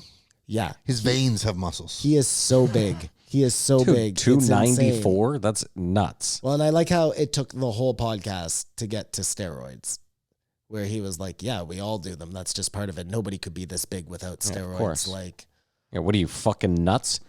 You think this is all hard work? well, no, he said you have I know, to be of course. gifted, which of course you do. But like, I didn't know that. I mean, I guess now that I think Yes, about you it, knew. Of course I knew. But I didn't know it was like just out there. Everybody knew. Yeah, it, yeah. you know? Well, especially after the fact when you're tired. I gleaned the most from this is that I'm so glad I never got into bodybuilding. Oh, he seems like when Joe was like, "Are you in that wheelchair all the time?" He's like, "No, I can walk a bit." I was like, "This is not good." Yeah, To the door. yeah, that was talking yeah. about. He was Joe's age. Was he not? I like how you said like I'm. Sure. Or was Well, he first of all, older? if he was Was he 80, 60? at one point he was Joe's age. He might have been 60, but he's not that much older. Than No, Joe, he's you not. know? No.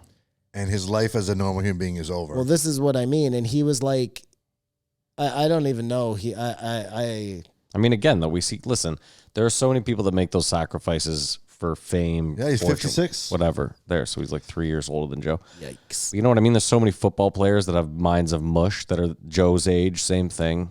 I mean, So less than half. at least he was well spoken. Sorry. He Like, he was- still has he mind. was, yeah. You know what I mean? He has his wits about It him. was a I- punch I drunk or just, something. Yeah. I felt bad for him that he was 56 and couldn't fucking walk. And I agree. going through all those surgeries, like, listen, he was talking about nerve pain. That's exactly what I'm in. Him to a much greater degree, obviously. I've had my C5, C6 vertebrae fused. He's had every vertebrae fused. I have limited motion. That guy cannot fucking turn at all. You know what I mean? Like, it's just, I don't know, man. It's sort of a weird thing, though, Fucked up. saying that, bodybuilding's so great or something and it just ruins your body. Like, we're not meant, and he was saying he had amazing genetics. So he's And it more gifted still to someone, ruined his and it body. ruins your body. Well, it's So amazing. It's ironic that they call it bodybuilding because it just breaks your body. It's obviously body ruining. Well, I you mean, build it and then it fucking destroys. But I mean, the idea of building your body, like you're not. What's also funny about those guys is it's not really muscle that you can use for anything other than just like the Posing. weird lifting that they do and the posing. Yeah, you know what I mean? Like it's not the kind of like you. Sure, you see these Marines all the time, Kamar, that look like, for all intents and purposes, they look like they're built like me, and then they're just like holding themselves like, you know what I mean? well, just like when we watch the best MMA fighters aren't just jacked to hell because you have to have flexibility and the ability to move around and stuff. Simon, just like literally light it, smoke. If you don't like it, then roll another one. Okay. But I want to know what you think. Why is this another shipment? No. No, that's my that's some local stuff. So he had less than 0.5% body fat. 0.3. Yeah, and my wife looked that up as we were driving. Mm-hmm. That is, it's crazy. Those words that were coming out of his mouth were nuts. Simon, you have a microphone. We're nuts. That's what does make him a gifted, genetically individual. Genetically gifted individual. Yeah, I A just gifted mix those genetically words. individual. I Thanks, think I Yoda. said it in English, but the French. That's how you say it in French verbiage. And the guy he was talking about, who taught him everything he knows, Yeah. was even bigger than he was. Flex, whatever. 'Cause Armstrong? I looked up his picture. That wasn't his name. Flex Armstrong is the doll that you pull the arms on. That's Stretch Armstrong. Oh, that's Stretch Armstrong. Flex just make it Armstrong name. is a great fucking name. Sounds like a great name, yeah. That's a great. For a bodybuilder I'm porn star. gonna start bodybuilding. You can call me Flex Armstrong. But when Joe's looking at the picture of him, he's like, dude, you look like a supervillain who was made in a lab to beat the Hulk. And I was just like, that is exactly what he is. You know, He's a big boy. And I feel like the world would be a better place if all police officers were like him. who never had to fight because they were so huge. Just so huge, the intimidation is just like, let's not do this. Are you surprised that nobody ever stepped to him? Like, you know, Mike Tyson even said people in prison would come and step to him, and that's Mike Tyson, you know what I mean? But you've seen huge jack guys in person, and this guy is way bigger than those guys. Yeah, like, I know, he was so big. and of course, like it seems like they always are. You know, he's like a real gentle giant. But who would you rather fight, Tyson in his prime or Ronnie Coleman in his prime? That is a tough question. And you have no weapon? Yeah, no, it's just you. Well, you're losing either or. Oh, that's no doubt. I'm asking you. Oh, though. no. Either way, you're getting hurt, Kamar. It's how hurt and by who. Well, the thing about it is Mike Tyson could run you down if he got into it and decided you weren't going to go through the Iran. Ronnie Coleman can't catch you. Also, I'm talking street fight. So yeah, you have a chance of. You have a chance to flee with Ronnie I also Coleman. think you have a chance, like size wise. I could maybe outspry him, maybe trip him, get it. You know what I mean? Get some sort of. Bigger they are, the harder they fall. That's it. Like Yeah. Tyson is just going to fucking destroy you. I don't like my chance with either of them. But No. We got to go. It's like David and Goliath. He said his arms were 24 inches at one point. It's like my waist. Measure out 24 inches. My waist is 32. It's 2 feet. It's fucking huge, man. It's huge. You're talking about like this. We always wonder how those guys wipe their ass. His arms were this fucking big. Not much Matt, smaller than are my you waist. looking at that? I know. 2 feet. Kamar, I assume he just had like a towel on the wall that he just like a bear. No, it's a bidet. Is It's a the lighter bidet. over there, Matt? Once you win Mr. Olympia, you get a bidet for life. Oh, that's the prize. Well, you cannot wipe your own ass. It is an impossibility. Yeah, that's what I was saying. I know. I'm voicing my agreement. I think your ass is such good shape, though, it just shoots the shit out. Doesn't even get dirty. Well, all he ate was meat. Complete body No control. vegetables. I don't think he was Kumar, worried it's like about it's- fucking unslippery shit. It's like a pitching machine. It just fucking. Nope. Yeah, out there, flex. Everything's working together. That was funny. I said, I don't care much for vegetables. Yeah, that's That so was weird. music to Joe's ears. Yeah, Joe loving it. I know, right? I just don't. Listen. I love steak. You know what I mean. But I also love vegetables. I don't understand this aversion to vegetables. It's a personal choice thing. I like vegetables. You know what I love is peppers.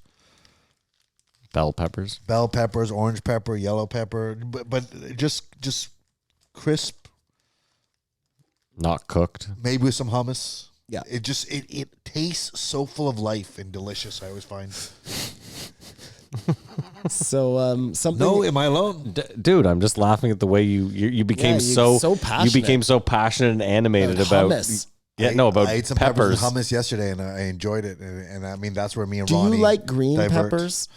I think that might be my least of Because the we can't be favorite friends peppers. anymore if you're a green I pepper think that's guy. my least of favorite of the peppers because you have so many growing up. But I mean, Oh, they're so gross. I hate them. They shouldn't even be in the same family so as if you red get and yellow fajitas and with orange peppers. green peppers and onions, Pull you're, them you're out. I pull Unbelievable. out the green peppers. I don't have to draw the line there. They ruin fucking food. Same way mushrooms do. Mushrooms are a much different story. So something happened in this episode, and it was foreshadowing to something that happens in the next episode. Okay, so we won't talk about it a lot here, but I just want to bring it up as the foreshadowing. Okay, Okay. so just let this one go, Matt. You hearing me? Sure. We're gonna let this one go. Just foreshadowing. So the guy says he did a lifetime of chiropractic, and we all know all about chiropractic. And Joe did not make a push on it. Okay, so I just aware, no pushback on the lifetime of chiropractic. Okay, let's move on. Why were you so overly aggressive? And why are we moving on? Because we're gonna talk about this a lot in the next episode. But this is just a good. Did I miss all of Jimmy O Yang? Because you guys are talking I feel like I listened to a different episode. You guys are talking like there's some big controversy now. Chiropractic somehow comes up in Jimmy O Yang. I don't actually remember that example, but I just thought it was more interesting. Like Joe's not going to get an argument with Ronnie Coleman over chiropractic. I really don't think we're saying that correctly, but Chiropractic. he's been doing it for years. He's not going to say, "Well, you're a fucking idiot." That's probably why you can't walk, buddy. Well, it's something Joe really believes in. Well, I think there's another person I don't know who that person was, but if they came on and said chiropractic, This is a what lesser person, This is what I'm saying. Joe might let them know. This is what I'm saying. Okay? Okay, So okay. We'll that's put a pin in that. exactly We'll what put a I'm pin in that. saying. And just hold on a sec. Oh, the other thing was, okay.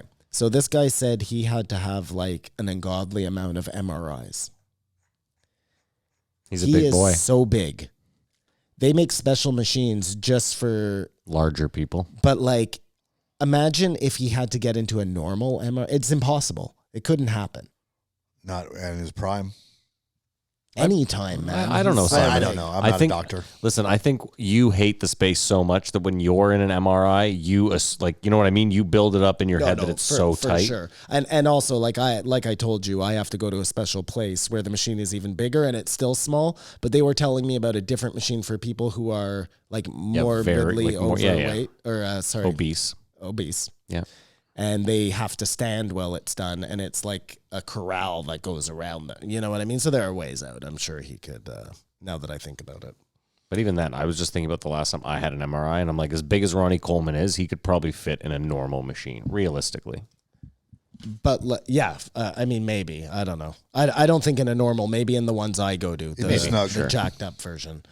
But he was saying that he had every disc fused. And what happens, and I know this because I have one disc on top of my disc that was kind of pushing out.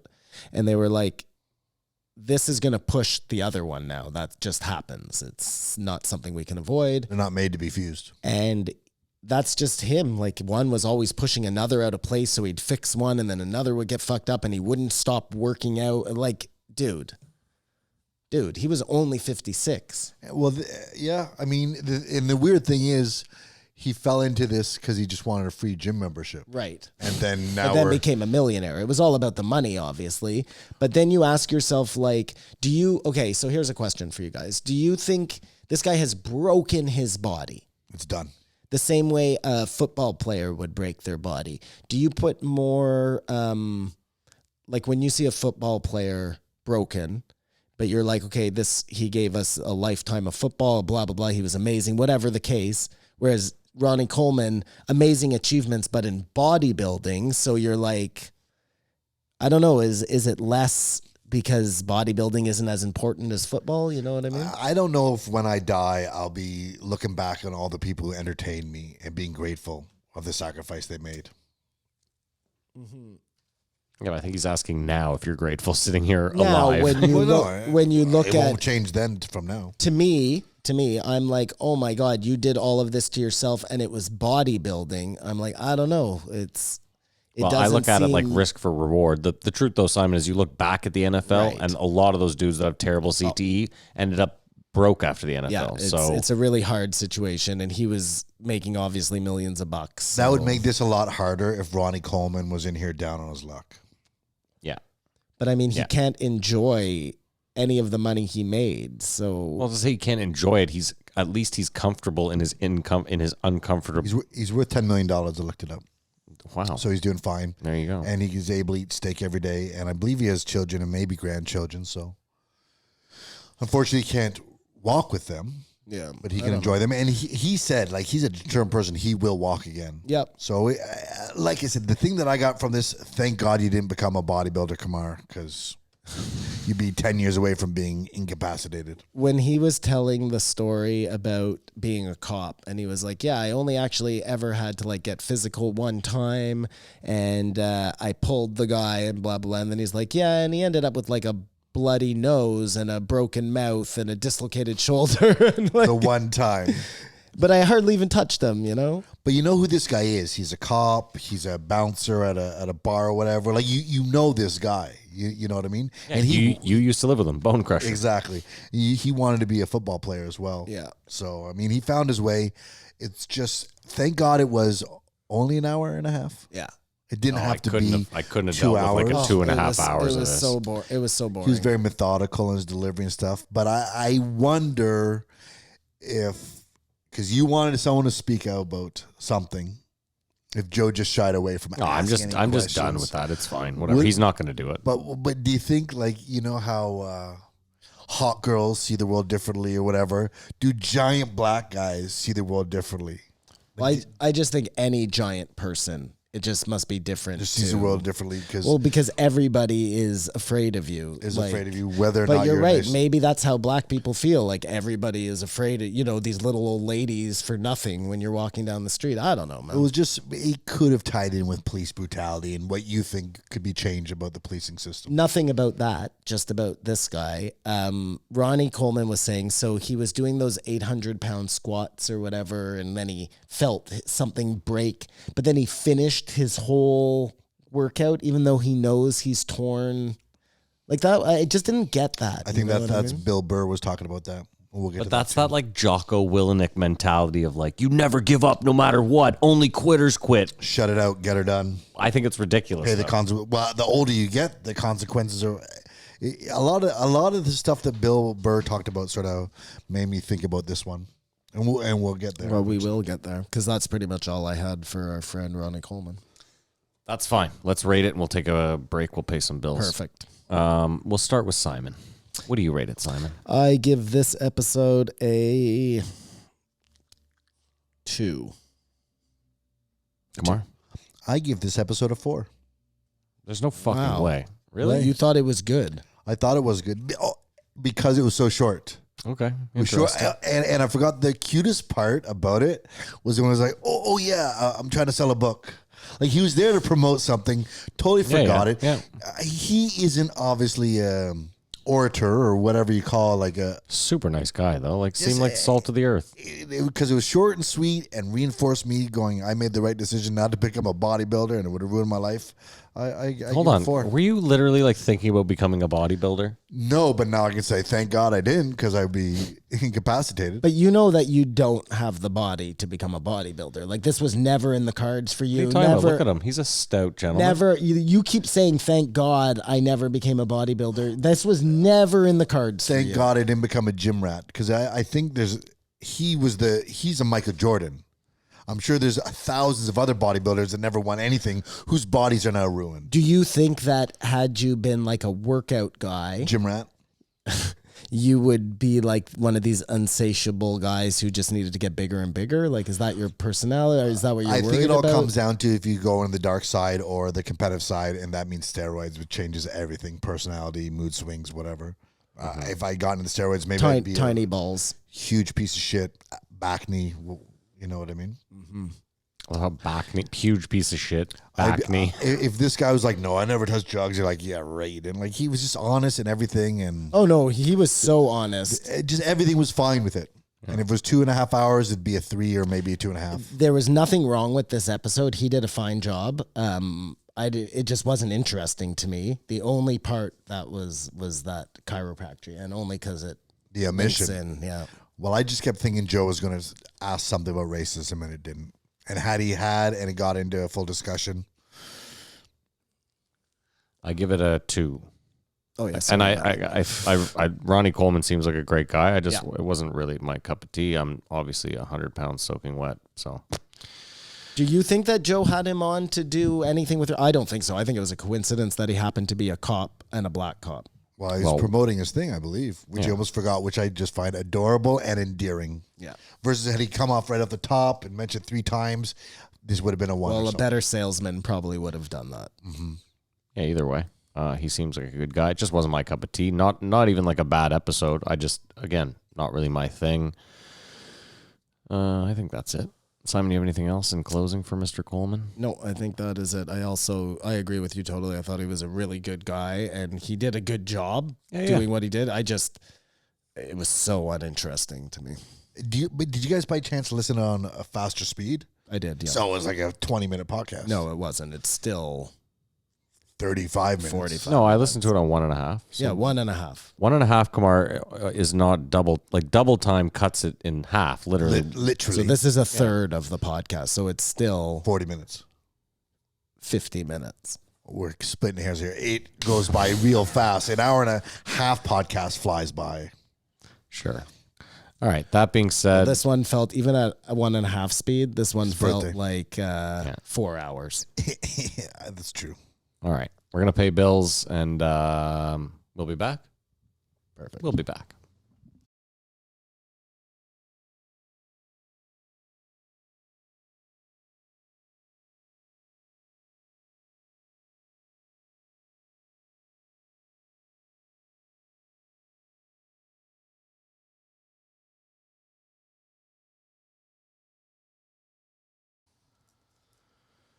Thank you, sponsors.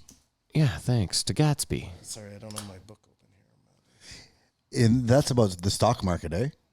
Yes. Is that that's- sort of a matrix thing that we were talking about the stock market a couple weeks ago? Yeah. Now, In- now during an the app pandemic, that, yeah. we were talking about the stock. Well, no, we were talking about how they should teach kids the stock market in school, yeah. remember? That And was now- a great idea on our Yeah, part. and now we're sponsored by an app where you can buy stocks. I was going to bring up, remember Or we were futures, talking about at whatever the it is. beginning with Schulz and the canceling or whatever. It brings into our conversation we had on the Patreon about how much a human being is worth. That'll be out this Monday. Did we ever decide? I think we found $1 million since the heart is worth $1 million. Oh, yeah, I have to edit the that black tonight, market. don't I? Shit. Shit. Okay, so let's start this then. We got 1490 Jimmy O Yang. Okay, so let's hear this big fucking... No, let's just start with normal talk about him first. And Yeah. let me just roll this joint. He's and from then I can, Rich Crazy Asians, Silicon crazy Valley. rich Asians. Sorry. Well, funny enough, that's what we're going to do for the movie game. Well, we'll get into this a little bit and then bring that up. Okay. Because it comes up. So props to Jimmy O for mentioning, because when I found out he was a comedian was when he tried to, or pile on Shane Gillis. Okay. When Shane Gillis got canceled for SNL. And I thought it was just interesting. I'm sure we'll get into more of it. When Jimmy told his side of the story, he said, I was sitting in my trailer, i.e. my movie trailer, because he's a successful movie star. And I just said, this guy shouldn't be anymore. And I can't tell if he dialed it back or still rode by his decision, but it seemed like he was so riding the fence of trying to say the right thing. Like, it's why Joe doesn't have actors on, even though this guy is sort of a stand-up comedian. I mean, he is fully a stand-up comedian. He's got 2 specials out. So I had zero idea going into this that Jimmy was the guy who was the example that Joe had actually used on his very show on JRE. For being a hypocrite. Yeah, about how comedians cannot do that. Like, I'm wondering if Joe knew until Jimmy brought it up. Well, it was just weird how Joe danced around the whole topic. Well, he didn't. It was more than a dance, Kamar. Well, he said, I see what you mean, and then he went into, But he those didn't guys even- just talking shit. He didn't even give his. I'm sorry, Matt. He didn't It's fine. give his opinion on. He didn't weigh in. Well, that means sitting down with this guy you're having a conversation with and saying you're completely wrong, calling him out, and that's not going to happen. That's not going to happen. We know that Joe is too diplomatic for that. This is why I wonder. Can I have a light, please? Yeah, hold on. Sorry, Matt. This is why I wonder. This is terrible. Jesus, yeah. Podcasting. This is why I wonder. Could Joe possibly have known that this was? He must have. I'm super confused. I would think into the circles, all the threads they talk about. Then he just figured that Jimmy was not going to bring it up. It was never going to be discussed. It's Joe the diplomat. Okay, so let's just go back here for a second. He complained about Shane Gillis's joke where they were using Asian accents. Was that what was going on? I believe it was the terminology Shane Gillis used. Was it something really offensive, Kamar? I don't know if I've ever... I thought it was like very they were just kind of making fun of Asian accents. I could be totally wrong. I wish it's so long ago now. Okay, let's pretend that... They might have said gook. Okay. I mean, I'll love that. I was just going to say, that one's not... There's a huge pretty difference ugly. between saying that and just using like an Asian accent. And to- like I said, I'm speaking out of school because I don't know if that was the extent of the offensiveness. I mean, listen, if it was anything like skanks, like they drop a lot of fucking derogatory words on that show. You know what I mean? with intent to drop them for the shock Of value, course. not out of Well, using them in is the that pejorative. not what they were doing on And Shane Gillis? That was Joe's defense of Jimmy O. Okay, so let's back up a second now. So if Jimmy O, I totally get where you're coming from.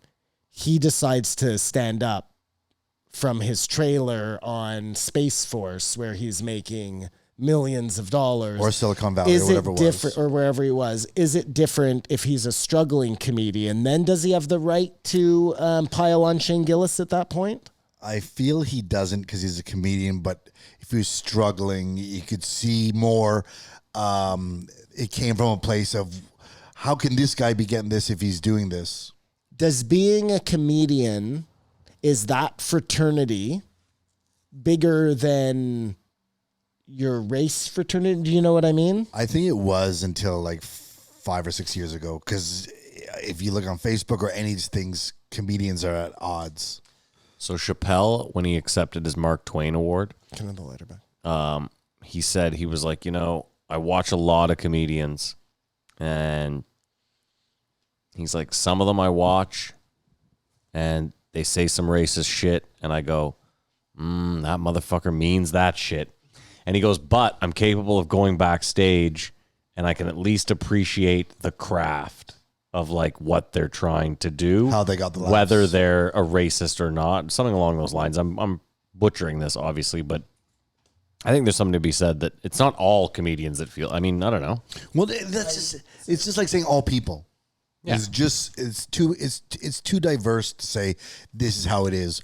But I believe there was a thought that there was an unspoken rule that you never bash another comedian publicly, when they all do it privately, for sure.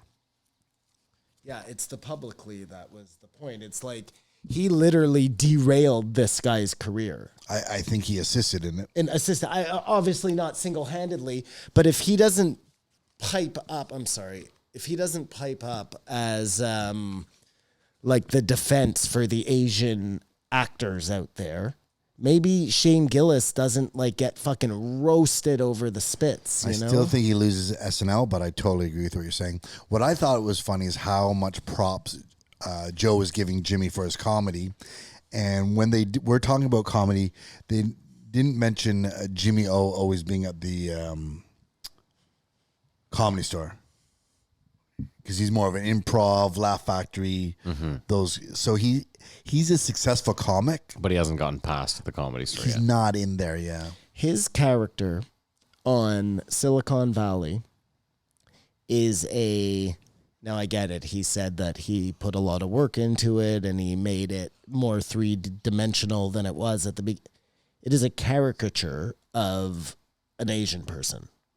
and he made peace with it because the Asian person ends up being diabolical and fucking over. But then PJ Miller. he gets, I don't know. No, what's worse, Simon, is his stand-up, which I know you haven't seen. No, I have not. all Black Asian people based. like this.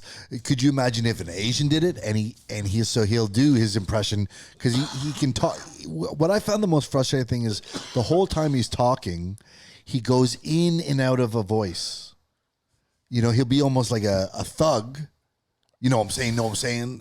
Into his sort of timid, meek Asian fellow. Mm-hmm. Was I the only one? But I think that's actually what his skill and appeal is. And that's why people find him funny, because this sort of ebbing from one extreme to the other happens. And I think that's his talent, why he's gotten so many movies. I totally understand. Like, I get it. Joe cannot be having people on and turning on them. That's crazy. You know what I mean? Like, I get that. Nobody would feel comfortable going on there anymore. Like, I understand all of that. But just having known, like, Joe spoke about this openly on his show when this happened to Shane. So we kind of, I mean, I'd have to go back and listen to exactly what he said, but I thought the gist of it was you cannot turn on another comedian. Like, So do you think mean? this was like an awkward, disingenuous exchange? I totally feel like it was. I feel like at that point, they maybe, like, we always talk about how honest this podcast is, but then there's this conversation that needs to be had that everybody just left on the table because it was going to be awkward. You know what I mean? We've nitpicked a million times that there was a conversation that should have been had and wasn't had. It But happens. this one was just so the names were out there. He brought it up. He brought it up. Joe He didn't brought even it up. bring So it up. that's an I open know. door for Joe. So, well, since you brought it up, this is how I look you at would it. think. and But even I mean, that, that kills the whole conversation. even then, Simon, he did it to fucking Adam Ruins Everything. There's precedent for Joe just going in on someone based on. So Okay, so they're the Well, all more to the it'd point. be interesting if this guy tried to do some virtual signaling for transgender, and then Joe even tiptoed around that. I mean, I wonder if race is coming into play. Because he can't because he's Asian? Is that what you're saying? First of all, I think it's that Joe and this guy aren't that tight. So, like, what, you know, I don't know. It's not like he can have a Bill Burr-esque conversation where everything's on, he can say whatever and he doesn't have to worry about how the guy feels. I don't know. I think it's just a weird thing having him on. It just, I mean, and he is successful, make no bones about it. It's not like Joe helping out a comic here. No, of course. Getting this some guy's airtime successful. or something. He's worth like $4 million. And he plays this victim, I find. And I didn't get him playing a victim at all. Oh my God! Well, that's all I got. I have to agree with Kamar. I kind of felt like he was the oppressed. There's so few Asians acting. I have this responsibility to never take a role that's derogatory towards Asians. Where I get that, but he is. You know what I mean? And he's going exactly against what he said. Off of that back, he's gone from 10 years. Like, there are millions of comics who've been working or way farther than Jimmy O, who are nowhere near what the success he's achieved. And he said he took 2 years off comedy when he started getting his success, and he thought, "Oh, I don't need comedy anymore." Like, it's unbelievable, this guy's Okay, success. so first of all, we're forgetting that Kamar's the jealous comedian, and Kamar is coming out a little bit. We haven't seen this in a while, No, so but I forgot about this guy. That is true, but I identified his skill to go from Chinese guy to black guy, or not even black guy, but just I want to say talking normal. Anything I say sounds like it's offensive, but that's his skill, and it's made him go from zero to hero. Like, that could have been the crux of this podcast. It's crazy how much success this guy's had. Because I saw a clip of him 5 years ago on Arsenio Hall. Mm-hmm. So 5 years into comedy, you're already doing TV shows. But It's just I have ridiculous. I have to say, listen, I have no problem with any of the characters he played. If that's what he wants to do, I have no problem with that. You're a comedian and you want to make us laugh by any means necessary. You know what I mean? Like, whatever. I'm fine with that. But then you can't then virtue signal about, you know what I'm saying? You can't have it both ways. I don't think you should. Why? But hold on. First of all, he doesn't write the characters that he plays. Someone else writes them for him. No, but he has a choice whether to take the role. Sure, but he also mentioned multiple times where he was like on set and changed from the inside, was like, hey, this isn't accurate, or this wouldn't fucking play right for this. And they made some concessions. So I don't know. I mean, I think you guys are being a bit fucking harsh on this guy. I understand you. I get it. No, I'm more upset at Joe, frankly. This guy can do whatever the fuck he wants. There are lots of people out there who are virtue signaling. That's how they build their whole fucking gig. I don't care. You know what I mean? Mm-hmm. Do your thing, whatever. But Joe, to know that he has an opinion and then to not speak, at least kind of speak his mind. I'm sure there was a way to go about this where you're like, listen, I don't want to insult you at all, but I don't know. You're right. It would have derailed the podcast. This is what you're referring to when Ronnie Coleman and the chiropractor. That's right. Okay. This is like a foreshadowing to, listen, we know Joe's opinion on chiropractic. We know that he thinks it's a fucking scam-ola, man. The guy has gone out like way harder than I have. And I'm sure there's someone who he would bring that up with. Of course, but it wasn't going to be Ronnie Coleman. No, Ronnie Coleman, yeah. Too much respect. Even though they're the same age, basically. It was just weird. It's not like picking on an old man. It was just weird. The whole thing was weird, but this was weird to me. It made for and an it ruined the awkward whole energy. rest of the podcast for me. I couldn't take anything at face value anymore. I was like, "This is weird." They danced Why? around The part that. him talking about his dad was Okay, incredible. We'll say that for them because that really was amazing. That was incredible. That his dad is way more talented than he is. I know, but I even had. Anyways, okay, yeah, no, for sure. His dad sounded hilarious. I wanted to say, even when he's talking about scrubbing Twitter and stuff like that, like everything he said sounded like just douchey Hollywood actor, PC. I think that's the game you have to play when you get there, Kamar. But then we saw on the other end of the Andrew Schulz is just firing guns ablazing, saying whatever he wants to say, not caring about what he says. Yeah, not getting movie roles. Not getting a Netflix They're both special. worth the same amount of money. I feel the problem is the two hats Jimmy's wearing is one is a movie star, one is a comedian. Sure. And he's like... There was definitely some Patton Oswalt going on there, you know? It's the same kind of... When he drops that he likes Nanette, that did not mean to be said, but it seemed like he was vying in his eyes monetary gains for him doing his one-person show in that vein. Like he talked about, you know, if you're really unique, you'll get in this easier. It wasn't about working hard and writing the jokes. That's just what I found. And his success is amazing. It really is amazing that this skinny Chinese kid is a big movie star. From 10 years ago, he's working in a investment firm. I cannot take anything away from him, but I think his comedy is definitely corny. And that's he fine. exploits the stereotypes, which he is then turned around and said, well, other comedians can't do what I'm doing because I can do it because I'm Chinese or whatever. Yeah, but I think his point is valid. What he was saying is like, for a white guy to go up and do a 10-minute bit about, oh, well, Chinese people are like this is a little bit disingenuous versus he grew up in that shit. Comedians talk about what they grew up in and they talk about their plight and... Still, I think if a white guy said, white guys are like this, black guys are like this, even if it's funny, I think it's corny. My problem isn't necessarily with that part. My problem is with he does this character who is just like a caricature of what he's fighting against, but then has the audacity to kind of be when like, he's raking all the money off of it. I'm making this into art where it clearly isn't. You know what That's I mean? so a Like, Hollywood thing to say. Anyways, again, no problem. Like I said, if you don't want to grandstand about it, I've never seen Silicon Valley, you're so I don't fucking even know. good. I don't even know the character. He's hilarious. That character is hilarious hilarious. character, You did your job really well. You don't have to come and virtue signal now about any of this shit. You don't need to speak up against Shane Gillis. Just you can have your opinions, absolutely. You don't have to derail somebody else's career. None of that shit is necessary. You know what I mean? Especially for him, who's a super successful guy. I could see it if he was struggling. But by this point, he had already done Silicon Valley. He had been on for like seasons. He was rich, you know?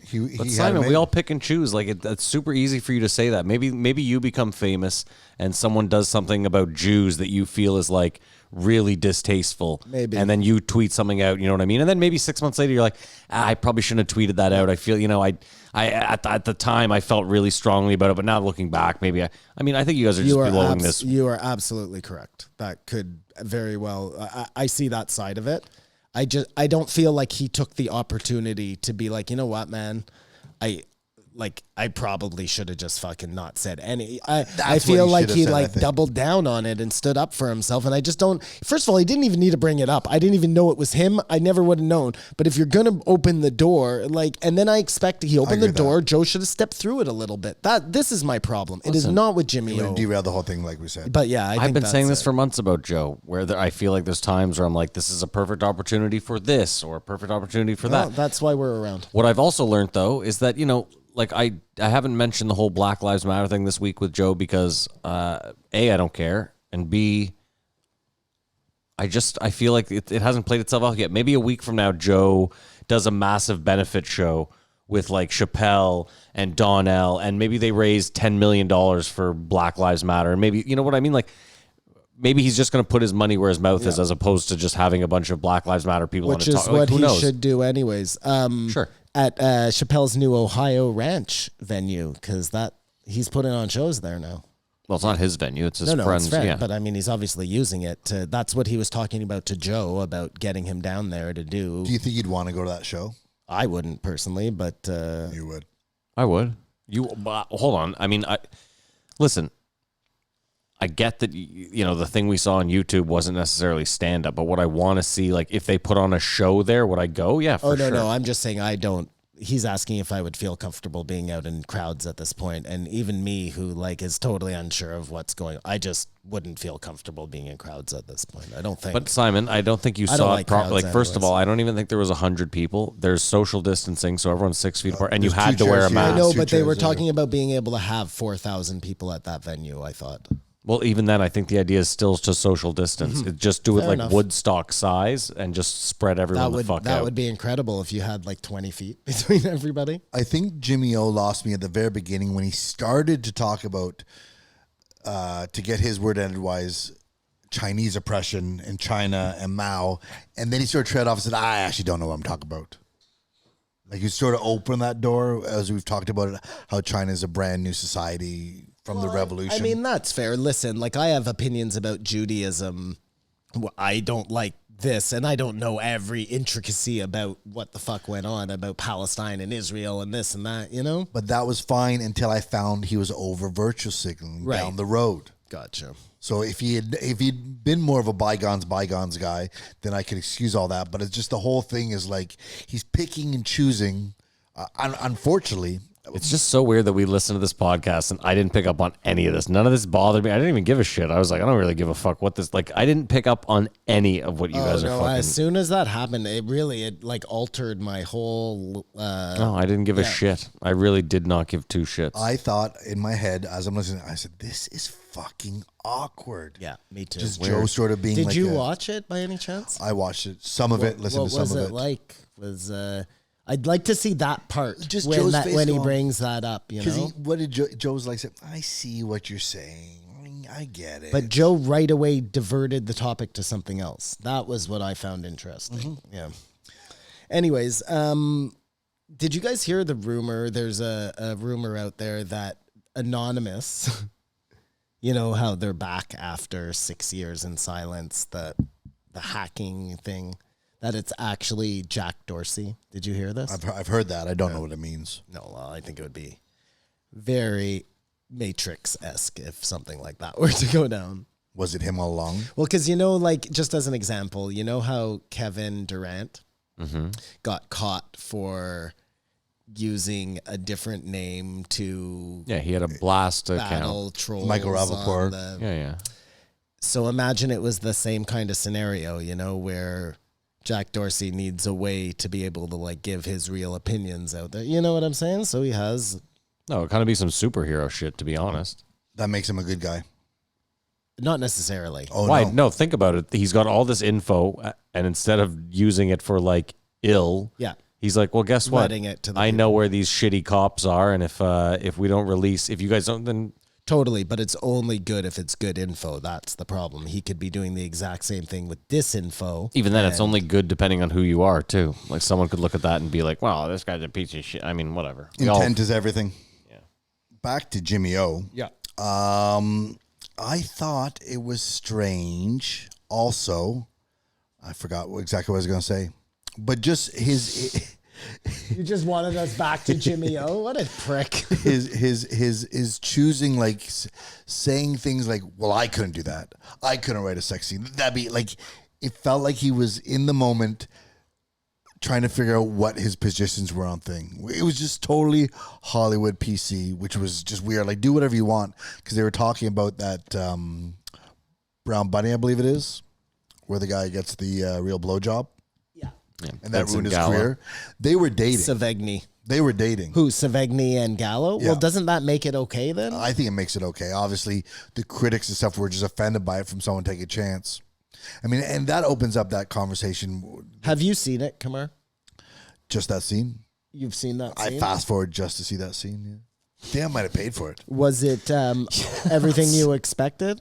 was a great blowjob. Yeah, It was? yeah, it was a blowjob I would like to receive. Oh, this is hilarious. Well, no, I'm just saying it was like, well, that wouldn't have been fun Yeah. or enjoyable. No, but that's what I mean. How many blowjobs have you seen where you've honestly gone, well, that looks unenjoyable? How many blowjobs have you had that were unenjoyable? Well, I think there's a huge difference between a porn blowjob and, like, you know, maybe your everyday run-of-the-mill blowjob you may receive in your life. one that is you know not what quite I as mean? passionate as, say, another one. I think they're Dude, you very. see, I see, all blowjobs I see are good. uninspired blowjobs in porn all the time. Maddie, all blowjobs are good. Okay. All of them. Yeah. I don't Not think you all- can not all get a created bad equal. blowjob. Yeah. Even full of teeth and everything. Because Well, you're still full of getting teeth. you're still getting your dick sucked. You know what I mean? Anyways, point is there are varying degrees of said blowjobs. So Well, of course. yeah. And it was weird how he's this movie star who's like, So where do you keep saying movie star? Well, he is a movie star. he's a movie star. Really, name 3 movies he's been in. Name 3 movies he's starred in. Sorry. Crazy Rich Asians. Was he which the we're gonna do star? for the Well, movie hold on. game. Was he the star of that film? No. Okay, sorry. You guys are fucking blowing Are this you shit. are you getting caught on the semantics of the word movie star? Well, this guy's definitely not a He's movie an, star. He's an actor. He's a big actor. He's not a big actor. He's Let an me say actor that who's again. been in a lot of big things lately. Okay, right now he's in. Okay. Silicon Valley was a big show. He had a big part in it. Sure. I mean, not a huge part, but a big part. Okay. Space Force. He had a big part on a big show. Okay. Fantasy Island he's going to be in, Like a Boss. Crazy Rich Asians I haven't seen, so I don't know what his part was. Fresh Off the Boat, Lego the Movie 2. Happy Time Murders, Crazy Rich Asians, Drunk History, Life of the Party. Okay, but stop. I asked Those you are to. all I big asked you parts. to name off the top of your head, not to Google 3 movies he's been in. I don't know any movies. That's fair. I he's did been not. in. I did not adhere to the rules of the game. Anyways, okay, let's not get stuck on movie star. I see what you're saying, but he's not a Talking star. about scripts are coming across his. He's made He's got an millions. agent. Of course, fucking scripts are coming across his goddamn. Listen, you guys are fucking. How much money do you got to make in the acting genre before you're a star? You know what I mean? Kamar said this guy's worth $4 million. I think to be considered a movie star, you'd have to have at least 20 million. He's only worth 4? That's what the internet says. But I'm saying he's 10 years in. I don't give a fuck how much time in you are. Kamar, you get too hung up on this, like, guys getting it in too soon. Like, I don't think that's too soon. I think Kamar, there's people that go out for their first audition and get it and become fucking someone. It's crazy. I get it. There are other people that grind it out for 15 years and barely scratch the surface. and so I think the people who just get it fast, it's weird when they turn around and shit on other people. I think that's where me and Simon got. That again, no problem. If he's just like out there, like just Living his best life. the best life. Exactly. You cannot hold anything against this guy. It's that he's actively out there, like. But hold on, trying to say actively, you have one instance of one time where he tweeted one thing Fair enough. angrily. Fair or- enough. You know what I mean? And like, Yeah, and I guess we'll have to see what happens the next time somebody like he doesn't like what somebody says. Is Well, I he think going to the do clap same, back you know? he got from that, like he said, he wants off Twitter and everything. yeah, that's what I got from him too. That he Because was like, nobody likes it when people turn on them. You know what I mean? Like that doesn't. I'm sure he feel had good. supporters. Now that being I'm said, sure. all this negative energy, the dad shit was the Incredible. best. The dad shit was incredible and made him look like a douchebag. Because you sort of like, well, fuck my dad. He's got to find his own. He was like, he's got to grind his own way. He's got to know how hard it is. Where I'm saying, Jimmy, you've had it like the best. One of the best I've ever seen. I get it, but Kamar, you're forgetting that he grew up. Like, listen, from what he grew up with, it sounded like, again, like no matter what he did, his parents were just like. But like we always say, people are fucked up because of that. He is who he is. It's a hilarious story, though. It's His hilarious. dad being totally against the comedy, then him seeing that he gets a check for whatever from Silicon Valley and is like, oh, you can really do money? Well, if you can do it, I can do it. Like, that guy's hilarious. And then he's like, yeah, well, okay, we'll see you do it. And then he does it. Like, I was happy that it was bumming Jimmy O out at how successful his dad is. The best part was like, and this is what I wish would happen. Like if Joe was just amazing, he would do this under the radar. He was like, imagine if you guys all like wrote the jokes for him and I didn't know and it made him famous. You know, like you were behind the scenes fucking doing all the, that's what he should totally do. Joe should do it? Yeah. I think he should get Tony Hinchcliffe. Whatever, whoever, you know what I mean? But just like, And just to fuck with Jimmy O. just because it would be hilarious. That'd be good on the low. And his special, I'm sure, would be better than Jimmy O's. Oh, just get Jeselnik to write an entire 20 minutes cutting up Jimmy O and get his dad to perform Oh, dude, it would be That so would be fucking gold. funny. Oh my God, that would be so funny. Because Jimmy automatically assumes his dad is going to bomb. That's what I got from this whole thing. More, he wants his dad to experience the hardships he experienced to Well, get to the and top. he thinks it's going to happen.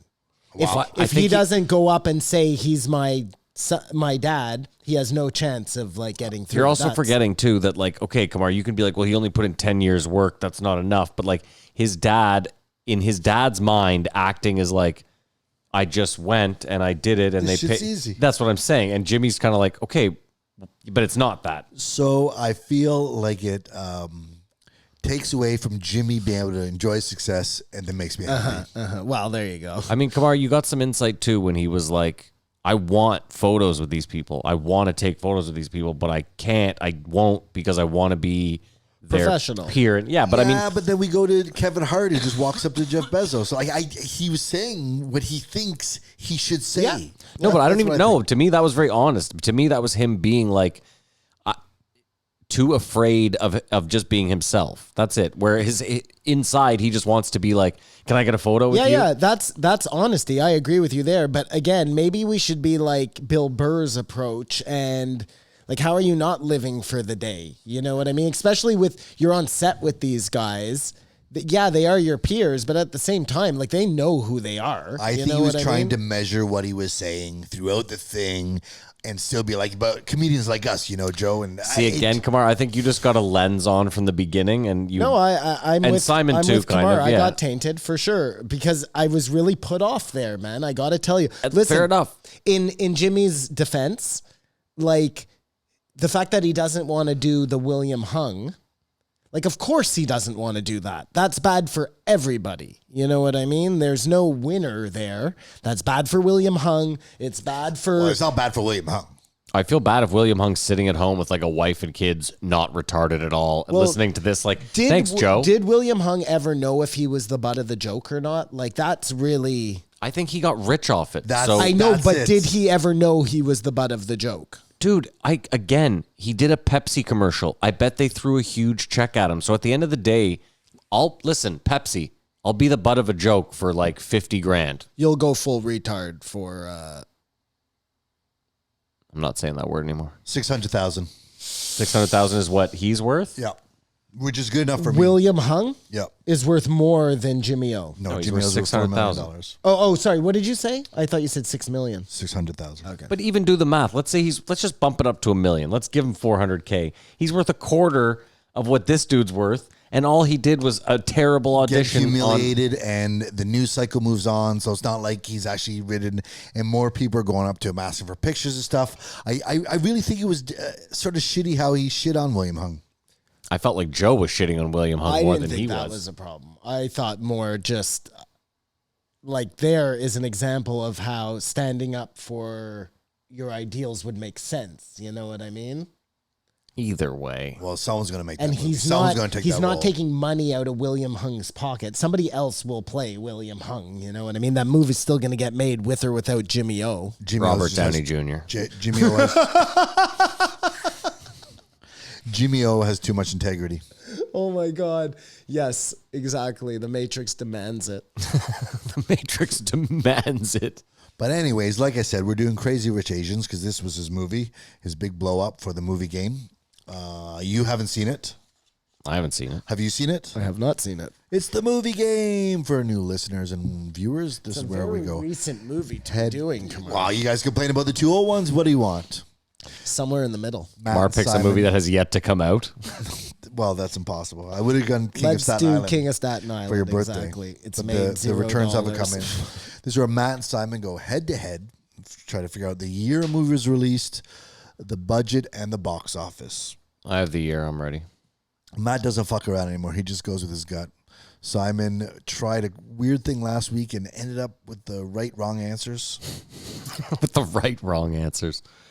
You know, what's interesting, this movie was directed by John M. Chu, not really, but starring Constance Wu, Henry Golding, Gemma Chan, Lisa Liu, Awkwafina, Ken Jeong, Michelle Yeoh. Can we stop? Doesn't mention Jimmy O. There you go. So he wasn't even. Can we stop for a second? Did you? I know you didn't. Did you see Parasite? Yes, I did.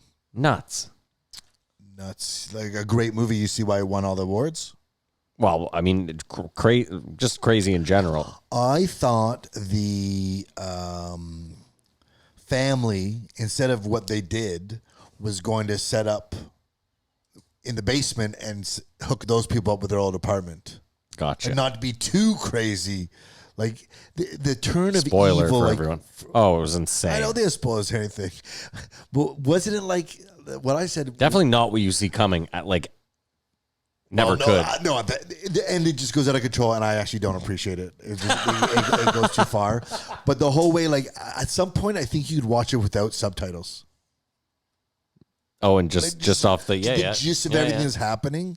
But when that toilet's overflowing, Yeah. Just the living conditions. Yeah. And it was, the living conditions. it was weird because I saw it right around the pandemic. I was like, well, no shit, stuff can spread there, and it's not spreading there. Like, it's just, they are on top of each other. So are we doing Parasite or are we doing Crazy Rich Asians? Crazy Rich Asians. Mary, the first scene was like, why is the toilet so high? And then later on in the movie, I go, that's why the toilet's so high. Okay, Simon, what year do you have? I mean, wasn't it just like 2 years ago or something? So what did you write? I haven't written anything yet. What year are we in now? 2020? We were having the Parasite banter for you to give all your stuff out. 2017. I have 2018. 2018, obviously, Simon. We could have had a push there, but Matt has. You said 2 years, too. I don't even get you. Listen, I think this is a terrible choice, just by the by. It's topical. They talked about it. He plays an asshole. Okay. That was very disappointing. I mean, Parasite would have been more fun to do since you brought it up, but he wasn't in it, and they didn't talk about it. Joe hasn't seen it. I, for one, did see Crazy Rich Asians and thought it was good.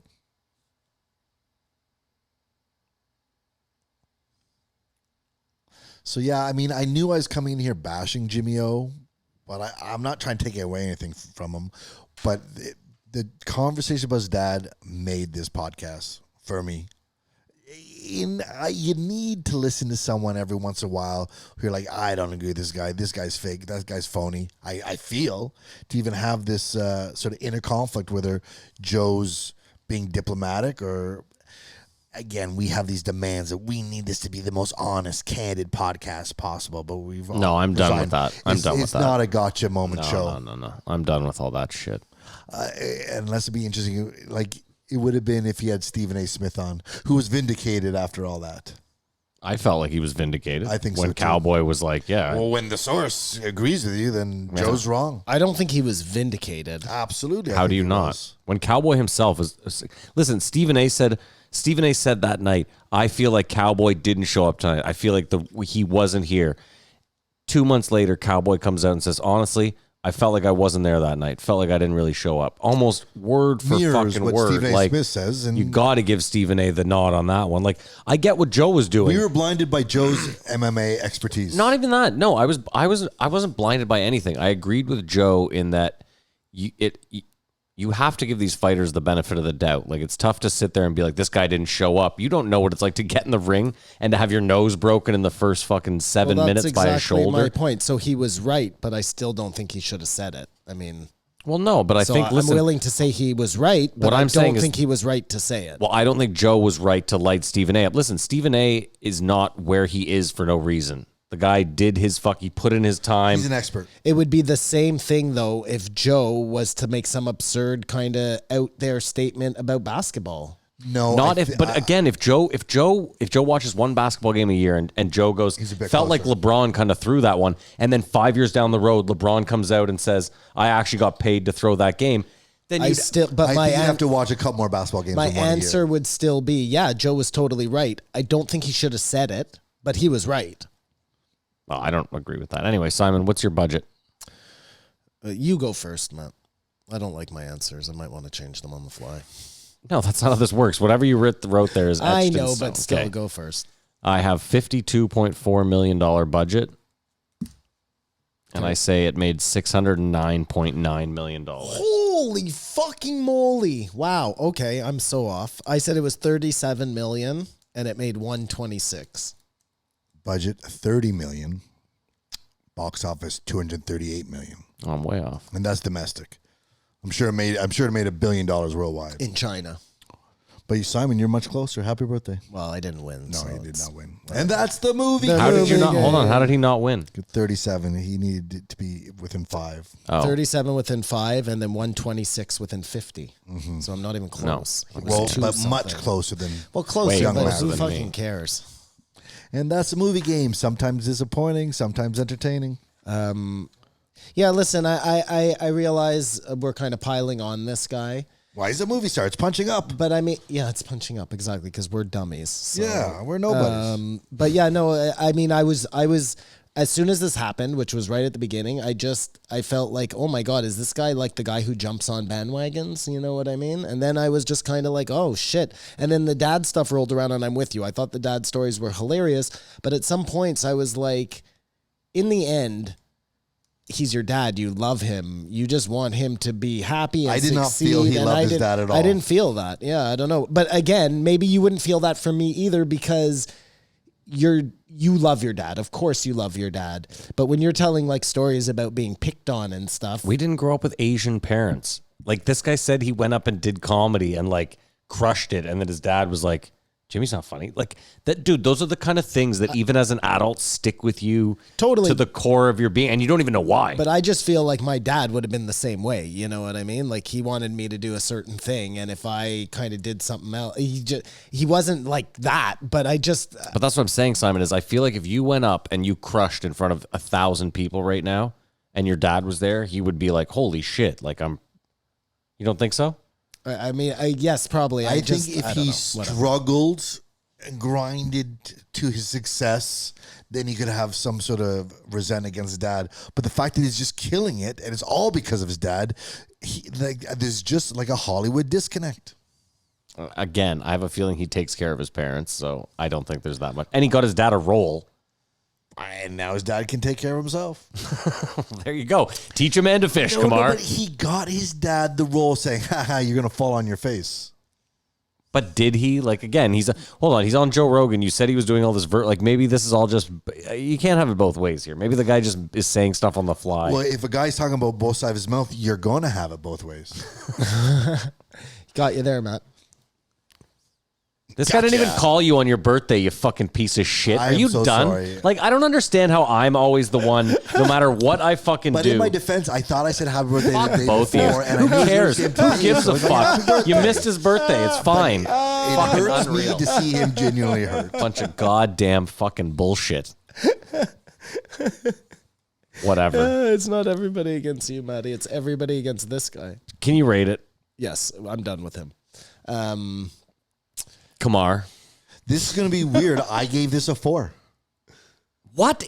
This doesn't even make any sense. It doesn't make sense. I didn't like Jimmy O, but it was the insight into Joe being like, I thought it was a super interesting podcast. The dynamics, the deflecting, like That is interesting. it just was interesting. So how do we rate With- things? And if it just ends, because it was only 2.5 hours, so Joe's probably getting out of there.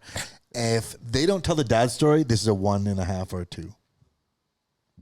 Because I wanted to know this guy's side of the story, and I'm glad he brought up the Shane Gillis. Whether I agree for his explanation or anything is, you know what I mean. It was just. Listen, Kamar missed my birthday, and I want to get on him, but I'm agreeing with the words that are coming out of his mouth. Do you know understand what I'm saying? I do. I do not- understand. I don't what even you're know saying. how we rate or where I get the ratings for, but certain This episodes. is what I mean. Are we rating here? Are we rating the job he did, or because if that's the case, No, you're rating how you felt about the episode. The- and here's the the weird thing. content. We're rating Here's the the problem I content. have is like I was about to rate this thing like a strong 4. Oh, whatever. What?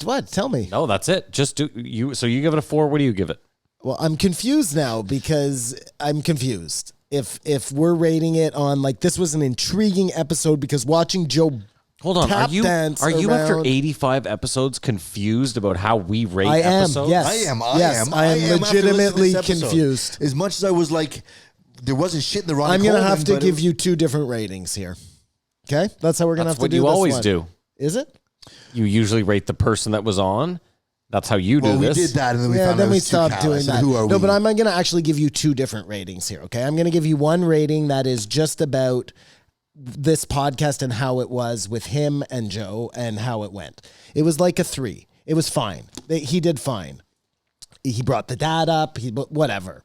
He actually brought up the Shane Gillis thing, which big on him. I think so. I just didn't realize, I don't think he realized that he didn't have an advocate in his corner. That's the difference. Although he felt he had an advocate. in I'm his not corner. sure he did, but anyways, my other rating though is this was like a seminal episode in watching how a very important thing, because Joe voiced his opinion on it, and then when it actually was presented to him, it didn't happen the way we thought it would. I have to give it a 4 like Kamar. It was just, I'm confused myself. But I'm very confused. So a 2 and a 4. So somewhere in the middle, a 3. One rating, Matt, a 3. You give it a 3 then? Yeah. Okay. And you gave it a 4. I don't have to like the person to like the podcast. Of course not. No. That's not a prerequisite. No, the two But are it- mutually but exclusive. it helps. Yeah. Of course, yes. Well, we've realized that for sure. That's probably the problem with our show. Yeah. I give it a 3.5. Well, there you go. Weird episode, man. Weird episode. We spent the whole time fucking tearing it down, and all of us gave it decent ratings. I didn't tear it down. Well, Well, me and no, Kamar did. we just stuff that stuck out to us. But I much prefer when one of us at least hears something completely different in a podcast, and when we come to this, rather than we all just go, "Yeah, this is great." Da da da da da da. No, that's why, again, like sitting down at the beginning of this episode when you guys are like, well, I mean, when we get to the Jimmy O Yang episode, it's just going to be, I mean, the bombs are dropping. I literally was sitting here thinking like, fuck, I might have really somehow missed this episode. But I was like, I know I listened to it. I like, think that's guilty of talking in the green room. I don't think it is. I mean, You've got to sit on it right till it comes up, and then you find out. Because even though now we're talking about Schulz, we're talking about Coleman, in the back of your head, you're thinking, what the fuck are these guys going to bring up? well, I guess, yeah. I just had no idea.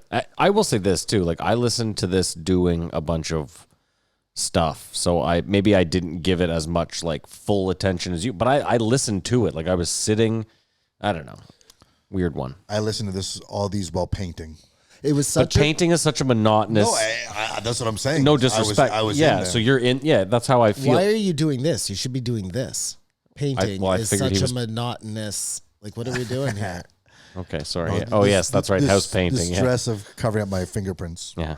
When I was listening to this though, like I legitimately had zero idea that he was involved in anything to do with Shane Gillis. You know what I mean? So it was like it was a total shock. Yeah, and provide for intriguing entertainment in some weird way. Oh, it was very. I don't know what it provided because I don't know, man. You don't forget it. Here, this was the question I was going to ask, okay? So Shane Gillis is this guy. Granted, I'm arguing for him, which is crazy because I don't even know what he said. I think you're arguing against shutdown culture. No, that's Yeah. exactly what I'm doing. That's my point, is I don't even know what he said. Yeah. But I do know that Joe, on his show, I don't know because I'm not 100% sure, but I'm 90-some% sure that Joe kind of stood up for the idea, maybe not for him, but for the idea of no brotherhood or canceling whatever. of comedians. He now has this guy on. At the time, if Joe had Shane Gillis on and Still hasn't had him on. no, I realize that, and given him an opportunity to at least show his side of the story, that might have made a big difference in that guy's career. You know what I mean? Now he has this guy on who needs no help in the career field. I wonder if he's going to feel a responsibility to have Shane on now. I think a 5 would have been Shane and Jimmy together. Oh, well, that's too much. That's crazy. That's like sabotage. But comedians that necessarily, I'm sure Shane Gillis doesn't.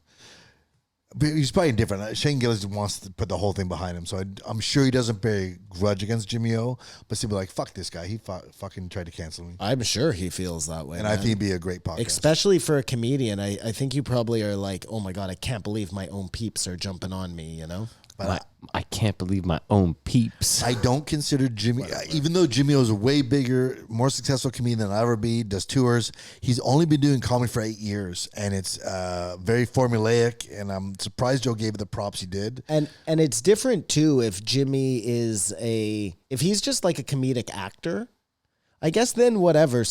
But if you're like a stand-up, you know what I mean? I think that's the difference. Who thinks he's trying to get a message across. Well, but forget that part. But just stand up like you. There are so few of you guys. You know, you're all fighting this same kind of like we want to be heard. We can say we're the people who are bringing you the real news. You know, like through comedy, we're putting a light on society. I don't know, man. Like all voices are again whatever. And it was weird. He alluded how his parents were racist towards other Chinese people. Well, but 'Cause you know that's a class That's thing. okay, right? Like That was somehow weird that. too. Yeah. No, but I mean, just culturally, like somehow that's okay to be racist amongst.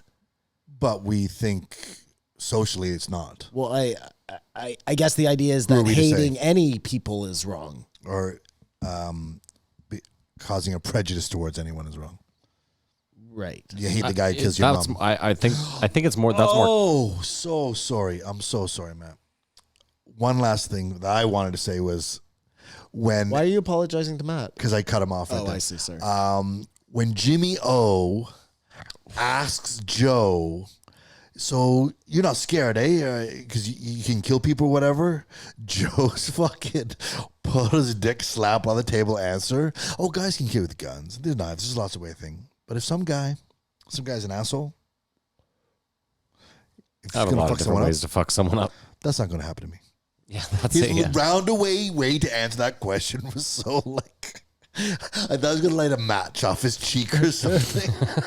Like, what's that joke where the bear and the rabbit are shitting together in the woods, Yeah. and the bear looks at the rabbit and says, "Do you have any trouble with shit sticking to your fur?" And the rabbit says, "No, I don't." And the bear turns to the rabbit and wipes his ass with him. That was that kind of scenario. Exactly. It's an Eddie Murphy And I thought joke. fun of Jimmy Yo getting beat up by girls in jiu-jitsu. Even though I didn't love him, I loved it that he was getting fucked over. You like that? You didn't like him. That's why you liked that he was getting fucked over. Yeah. And that's why he was I'm trying. I'm really like as I'm Wonky hating on this guy during this whole thing. I'm trying to like not, but it just keeps. It's. I don't know, man. I'm really torn here. All right, well, we got to move on. We've given Jimmy an hour. we should have given an hour to his dad. Yeah, fine. 1491, William S. W. Burr. Hitting the home Wilfred. stretch. Wilfred S. W. P. Burr. I don't know what his initials are. Old Billy Red Tits. So I just watched King of Staten Island last night. Before or after listening to this podcast? I had listened to half of it, and then I watched the movie, and then I listened to the other half of it. The movie is okay. It's good. Bill does a great job. I don't think it's Oscar worthy, like if we're putting that out there, but he did a great job. He was good. He was great. He was good. But I always think that Bill does a good job. He was good in Breaking Bad. Breaking Bad. He was terrific. You know what I mean? So, but this time he's playing like a less of a character and more of a. I mean, it's still a character, obviously, but I felt it was closer to him than anything else I had seen, really. Yeah, I just feel like he's playing He had his two dad little or a dad kids, close to yeah. him. You know what I mean? Something happened to Bill during this podcast, though. Not during just this podcast, during COVID. Like, you didn't get that where he's like, Because He he's had, like, paranoid some about it. No, I big- think he also had his second kid. That's the other maybe thing. that's what's going on. I don't know, but some like Yeah, he's had some sort of epiphany, but I think it Breakthrough has to about do himself, with his yeah. second kid more than anything. well, during COVID, Joe, just putting this out there, like when you're traveling, when you're keeping yourself busy all the time, you can put a lot away, you know? Mm-hmm. When you're sitting around and you have nothing to do but think. Maybe that's just like, maybe that happened to a lot of people during this. I think a lot of people had a moment of pause during this pandemic. And I think something that I've learned now, I almost want every guest I've ever heard on Rogan to be on to get their take. Now, the further away from the pandemic, the less sort of it gets. But like, I wanted to hear Bill Burr. I mean, even though I could have listened to his own podcast long ago to get his take, I wanted to hear this conversation. I was really looking forward to this podcast when I saw it come up. And this podcast delivered. First of all, his rant about young people getting fucked over in the industry, I listened to it on 1.5 times, and then I listened to it again on regular speed. Please do yourself a favor, go back and listen to this faster. It's Bill Burr Business 101. Oh, it's better when he's Oh my, raging? because he's fucking. Well, that's all he can do. He's hilarious. I fucking love Bill Burr. And I think this podcast is even better if you watch it because he's so animated. You don't think about it when you think about Bill. You think he's so funny. No, But he's always- he does crazy act outs. I mean, even his act. Yeah. When I think of Bill Burr, I think of just a guy standing in front of a mic, but like flexing on the dog, all this stuff, and he can't help himself. It's true. Now that I think about it, he is very animated. Remember the helicopter Very bit? animated. Yeah, everything. But it's so good. You don't look at him like he's like a Jim Carrey. Mm-hmm. But he is sort of throwing himself all over the place and doing the faces and the. Do you and guys watch F is for Family? No. I started watching it. It didn't steal my heart. Yeah, it didn't really. Yeah. It was what it was. I don't think it's groundbreaking. Well, it's on its 4th season.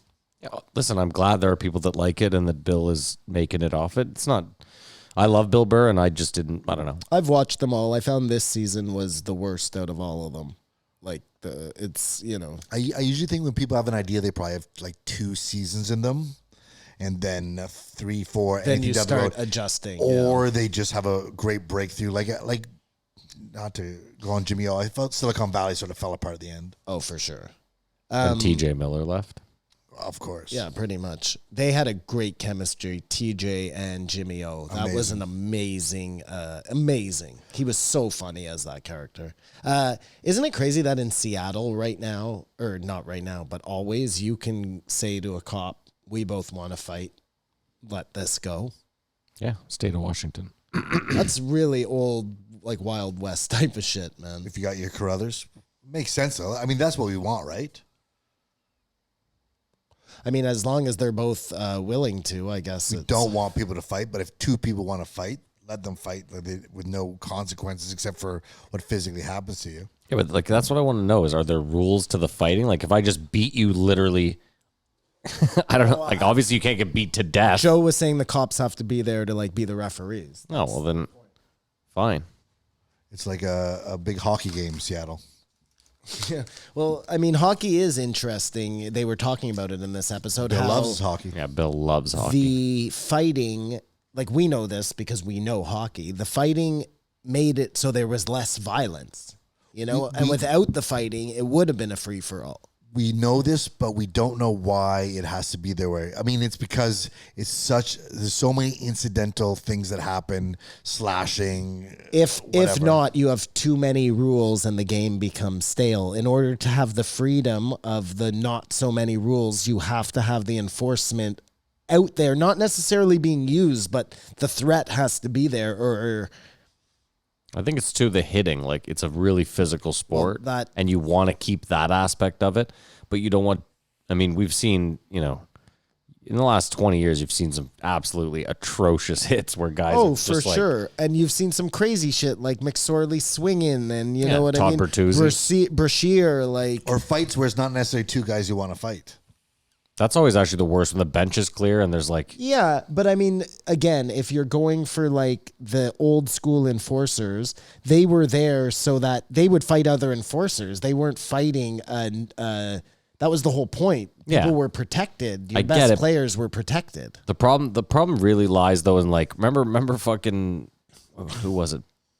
Patrick Waugh's son in a QMGA JHL game, like the bench is cleared and his son just fucking beat the living piss out of this kid, and the kid was like looked like he didn't want anything to do with it. He wasn't resisting. Yeah, and Patrick Waugh was just like, yeah, go get him like from the bench. And I mean, the problem is like fine, it's okay for NHLers because I guess there's like a level of enforcement, but it just like you get a real problem once you trickle down into the For kids sure, playing bad and like shit can happen, man. Me Plus- growing up, I did not like hockey players. We were. dude, you know how many hockey players I knew too told me stories about like, oh, we beat the living piss out of the team after the game. Like we waited outside, and when those guys came out, we beat the shit out of every one of them. It's when like, we oh my were God. when we Yeah, they were sound in, horrible people. when we were in grade 11, we played in a 3-man street hockey tournament that took place at the Nepean Sportsplex. 3v3, yeah. 3 versus 3. So we had like 6 guys on our team, but you would rotate people out. Anyways, I was playing with like a bunch of guys. We were nothing. We were just guys who played street hockey together. You know what I mean? Anyways, there were some more serious teams out there, but we got eliminated in like whatever early on, and we were watching the rest of the thing go down. And later on, there were 2 teams. This is 3-on-3 fucking street hockey. These aren't professional teams. There was a huge fucking brawl where people from the crowd went in and they were all fighting. And we're watching this whole thing and we're just like, yeah, we're gone. You know what I mean? This is nuts. That's the problem with, This was street hockey, man. Like, not to mention the shit that goes on in the rinks with the parents and the course. crowds. Those are actually games that mean something. You know what I mean? This was street hockey. Competition almost breeds violence. Yeah, and hockey, there's something about, I agree, because fighting is built in, the crowd feels like they have this more of an ability to be involved, and I don't know, it's weird. I see Matt's point. There's a lot that goes along with it that breeds like this. it makes the game safer, but it makes the rest of the game not safer, you know? I mean, I'm not going to lie. When I care about something, I'm stupid competitive. And it does bring out the worst in me. Do you want to hurt the person? It brings out the worst in everyone. Kamar, I It's have the human worst. nature. I have the worst temper ever. I know. So yes, I definitely want to hurt the person. You lash Yes, out. yes. They told great stories, which I think everyone has, about parties where you show up and people are taking out the microwave. Yeah. And Joe talked about a party, and you've got to realize how small Joe would have been at this time, even though he was competitive in Taekwondo. Yeah. And he talks about the guy punches the girl, and the chairs are going, and Joe like, we don't blame you.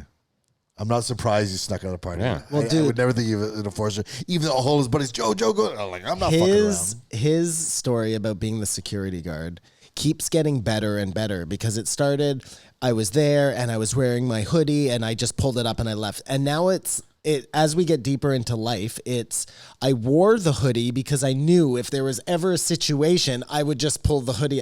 You know what I'm saying? Like, it's all so premeditated. I'm sure he's him reflecting on ditching. his self-conscious Maybe. and deciding, well, that's what I was actually thinking at the time. But it's a classic. So Bill Burr talking about the agents. It's mine. Sorry. What? Well, yours, what story is yours that you're like the classic? That he tells all the time. Not the Holtzman. Maybe it's the Holtzman. But for Holtzman's me, one of them. For me, it's because it's Neil Young. Dear to me. I am so fucking confused. What are you talking about? There's all stories that Joe tells ad nauseum over and over again. Yeah. For each of them. I'm not sure which one yours is. Maybe he does a job enough Cleopatra to us. Whatever. Anyway, no, I love that. But the concert story is just here we go again. Oh, because it was a Neil Young concert. I am sorry. I'm sorry, Kamar. I was confused there for a second. But back to the business. So agent stealing, that was exactly what was going to happen to TFA, TK Fighter and the kid there. If they stayed with Fox. They were with Fox. That was like what was going on, I imagine. You know, what I we mean? own the fighter and the kid. They were trying to. They were trying take and tell everything. them that they couldn't swear and this and that. Like luckily they got out of that. It wasn't when they even could. luckily. It was Brendan Schaub who was like, "Hold my beer," and it didn't come back. He knew Well, right then away. he's super smart because I could see, look, if you're like a fledgling comedian and you're getting your podcast going and somebody swoops in as like, I'm going to do this and this and this, and you're going to be doing this and you're going to get this many viewers, like it seems alluring, you know? But and after you don't listening to know this, what you have to be aware. You have to never give up anything. You can't. No matter how good the offer from Spotify is, Kamar, you have to say no. Well, that's where we draw the line. No. You have to say no. Why? If they give us a licensing deal? Licensing. But it's the ownership. That's the. Again, I am going to be very interested to see if there is a difference between the deals normal people have to make with Spotify and the deal Joe Rogan made with Spotify, or if Spotify is now going to become like a platform for everyone to be free, or if it's just for Joe Rogan to be free, you know? Well, we're in a fortunate position that we have no real IP that we can sell as anything. So we have to be an entity. You know what I mean? The fighter and the kid is their brand, and Fox could have owned that. Then anything the fighter and the kid, but we can't really do the Joe Rogan experience, anything. Mm-hmm. So we're fortunate that way. We won't have to fall down that trap. We're fortunate in that way. Good. All right. What else I got for this guy? I'm telling you, though, if you listen to the rant about agents stealing in 2 times or 1.5 times, I listened to 1.5 times, yeah.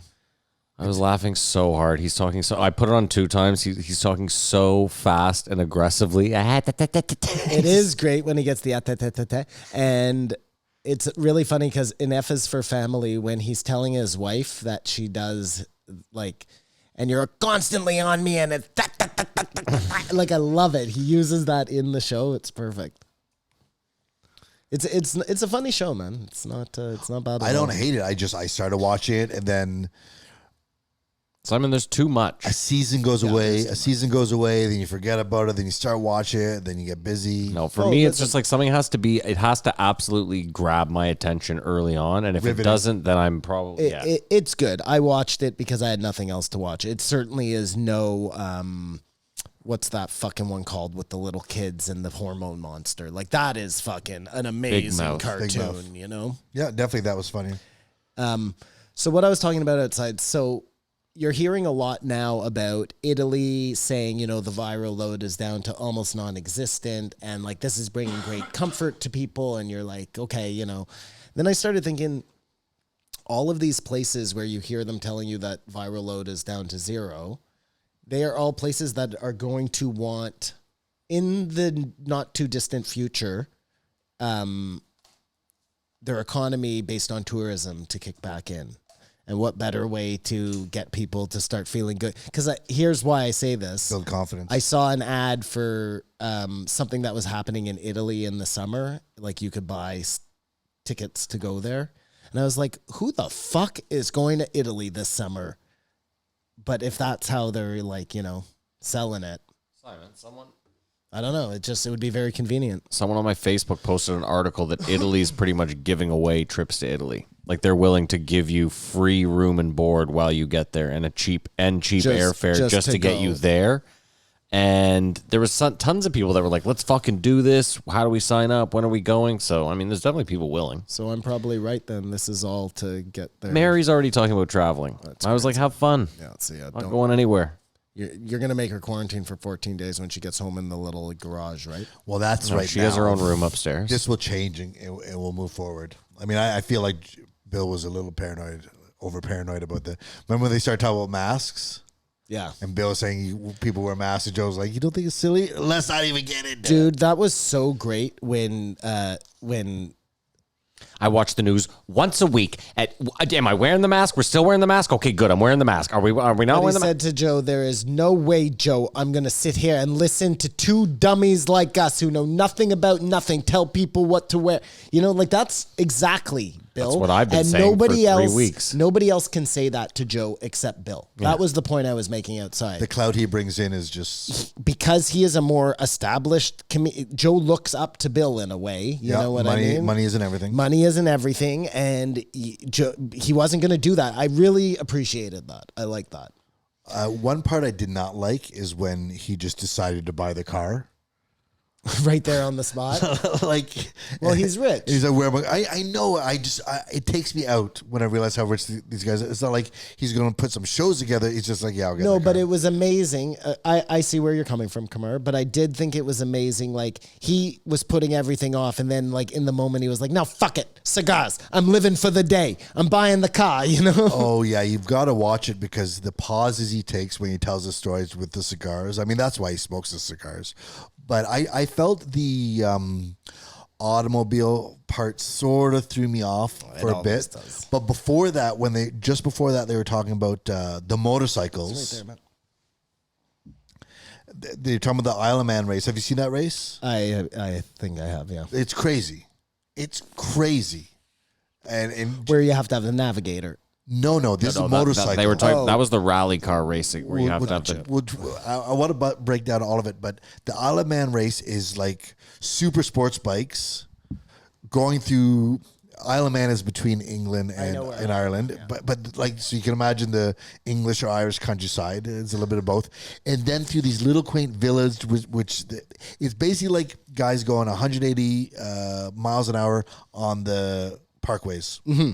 Yeah, it'll be super with fun. more obstacles, but the people feet on the road. There is no Watching, you mean? Well, but that's how it is in the rally things too. Like you've seen where the rally cars fly off the road and the people are right fucking there. Like, yeah, they're just as crazy. yeah, crazier. But these guys are like it's just so crazy, and the most people die in this race. And then they start talking about sidecars. Yeah. And there's competitive sidecars. I don't know if you looked it up, but they look like these spaceships where these guys are leaning. Yeah, I've seen those. Yeah, the guys. That's crazy. The guy. Well, Matrix moment. Sorry, go ahead, Kamar. Super Matrix moment. Yeah, just hold on. These guys have to want to do this. So there's a type of guy, like you assume everyone wants to drive the motorcycle or drive the rally car. But there's another guy that wants to be the offsider, wants to be the navigator. And like, is there just... No, I'm sure, Kamar, that they're not that good a driver, but they're good. Like, you know what I mean? Kamar, it's very simple. It's just like every industry where some guy has convinced some younger person, listen, You want to drive this fucking thing? Exactly. You got to spend 10 years in the sidecar. Do you think I just got to drive this thing? I It's spent the- 25 years in that sidecar. It's the bird who has to be the assistant to the other bird and never gets laid until that bird dies. And So we think the sidecar guy eventually drives. yeah, When that's the- what I think. I thought someone aspired No. to be the greatest I mean, sidecar guy. maybe. Do you think Or people aspire? navigator. Or it could be a situation, Kamar. It could be a situation where, you know, the Cox, who is it, Coxus? The little guy who shouts out at the guys rowing. Shouts out at the guy rowing.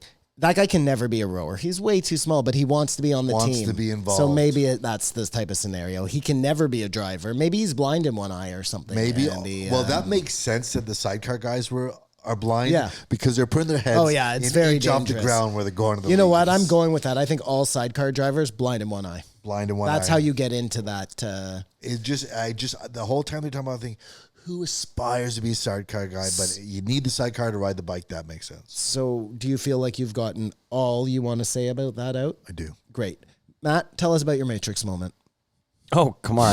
I ordered some food last night for the fights, and I looked down on my Uber app, and it's like, Mike is delivering your order on a motorbike.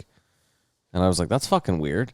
And then I look at the photo, and the guy looked, I don't want to be rude, just a little off. Looked like a weird photo. Also looked like he took it in his car. So I was like, okay, weird. Mike's on his motorbike.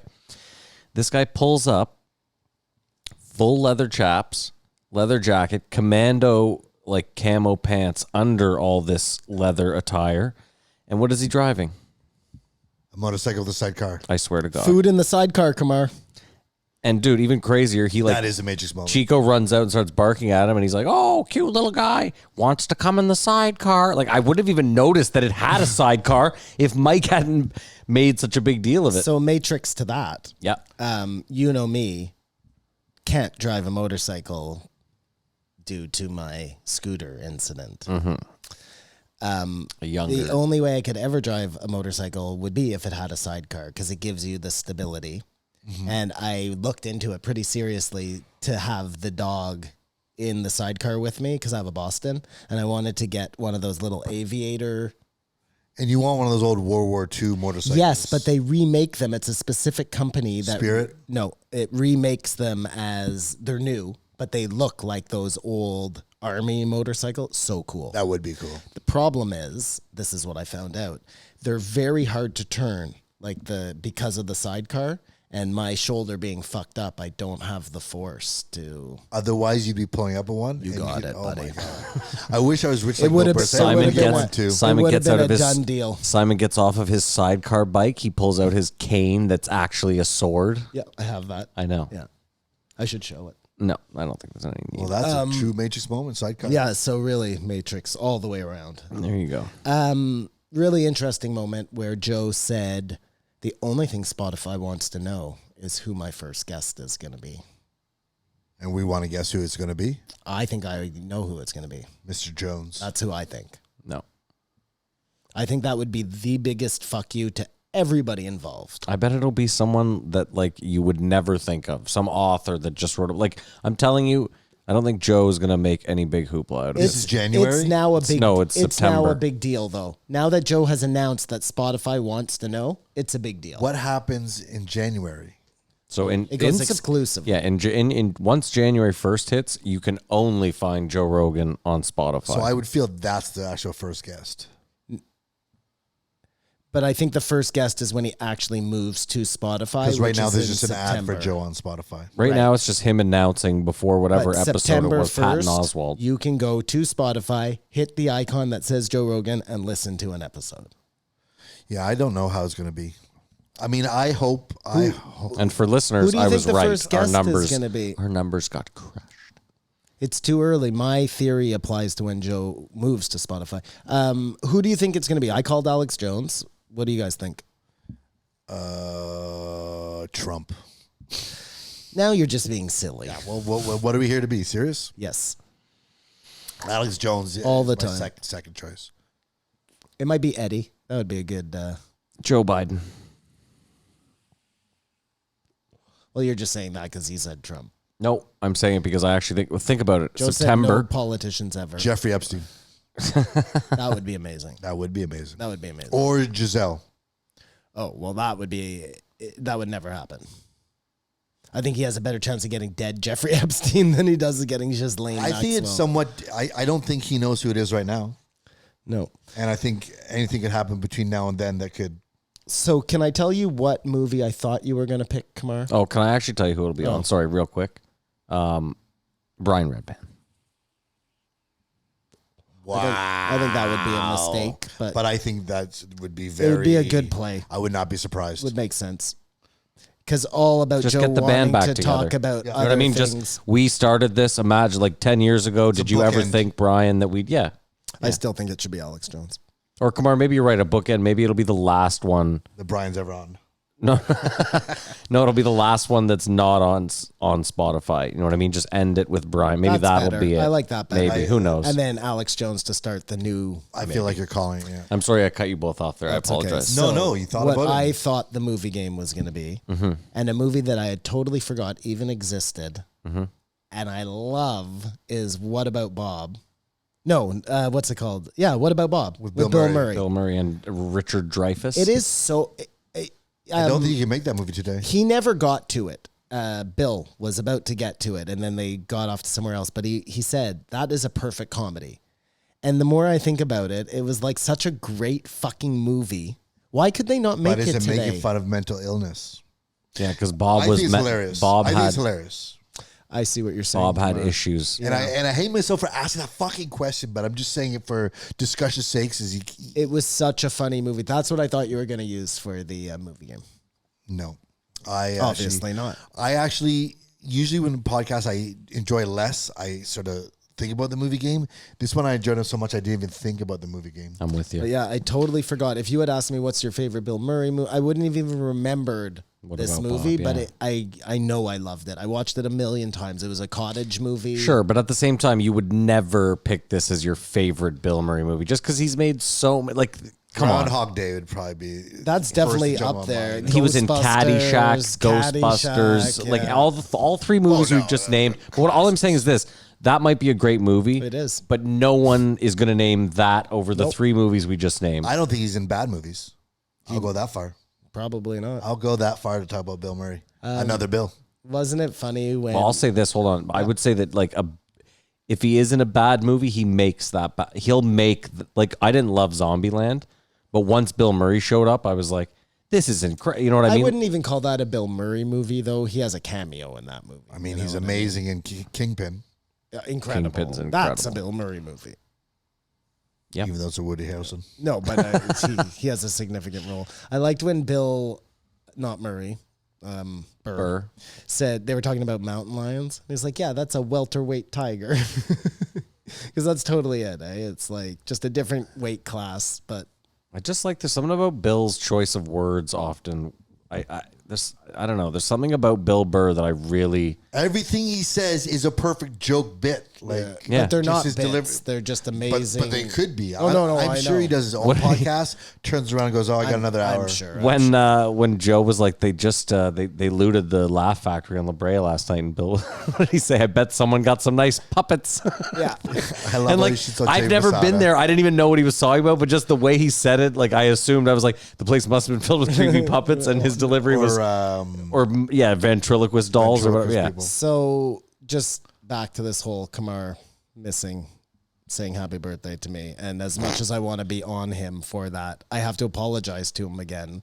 Because last week he mentioned about Ottawa having a coyote problem and I poo-pooed it. And You we did your talked due about- diligence? I did my due diligence. We have a huge coyote You have a problem. coyote. Don't you I want was to get out a of- gun and I go? was- A coyote pandemic. I was out at the- kids getting attacked, dogs getting attacked. I was out at the Mare Bleu Bog the other day, and there's signs everywhere like coyotes are prevalent here. Watch out! I was thought of Kamar immediately. I was So- like, They're this is So- hilarious. emboldened, and they're emboldened. They're very not only coyotes, but the what are they fucking called? They're the wolf coyote cross. They're the I keep thinking Wolfody? Where I was gonna say where cow wolfy. coyote- No, it's a coy wolf, Yeah, that sounds cool. and those are even more emboldened than the coyotes. But don't you want to be part of a vigilante group going out killing coyotes? I can't because I think His it's shoulder. wrong, but no. And I can't because I don't have a gun license. But we have a problem. It's hero shit. We have a problem. But you read the story about the woman who got in her car and then the coyote attacked her again. I saw that. That's all I wanted. When we're done this podcast, Kamar, I'm going to show you the stick that I walk with now. I am not fucking around I think with I've the seen the coyotes. stick. I don't think you have. That's the sword. Oh. This is a different stick. Okay, right on. I'm Because very that sword excited. just isn't sharp enough. Very excited. yet. Kamar, For the I poster. know you're in your 40s, but I guess you haven't learned when a man's trying to show you his penis, have you? Well, I've got the right tool. Kamar has seen my penis many times. Okay, so another couple of things before we leave Billy. Yikes. Oh, we're not giving Bill Burr any due because this was the Well, podcast of the week, in my opinion. Well, it was the second podcast of the week. He's so honest. He's the opposite of Jimmy O.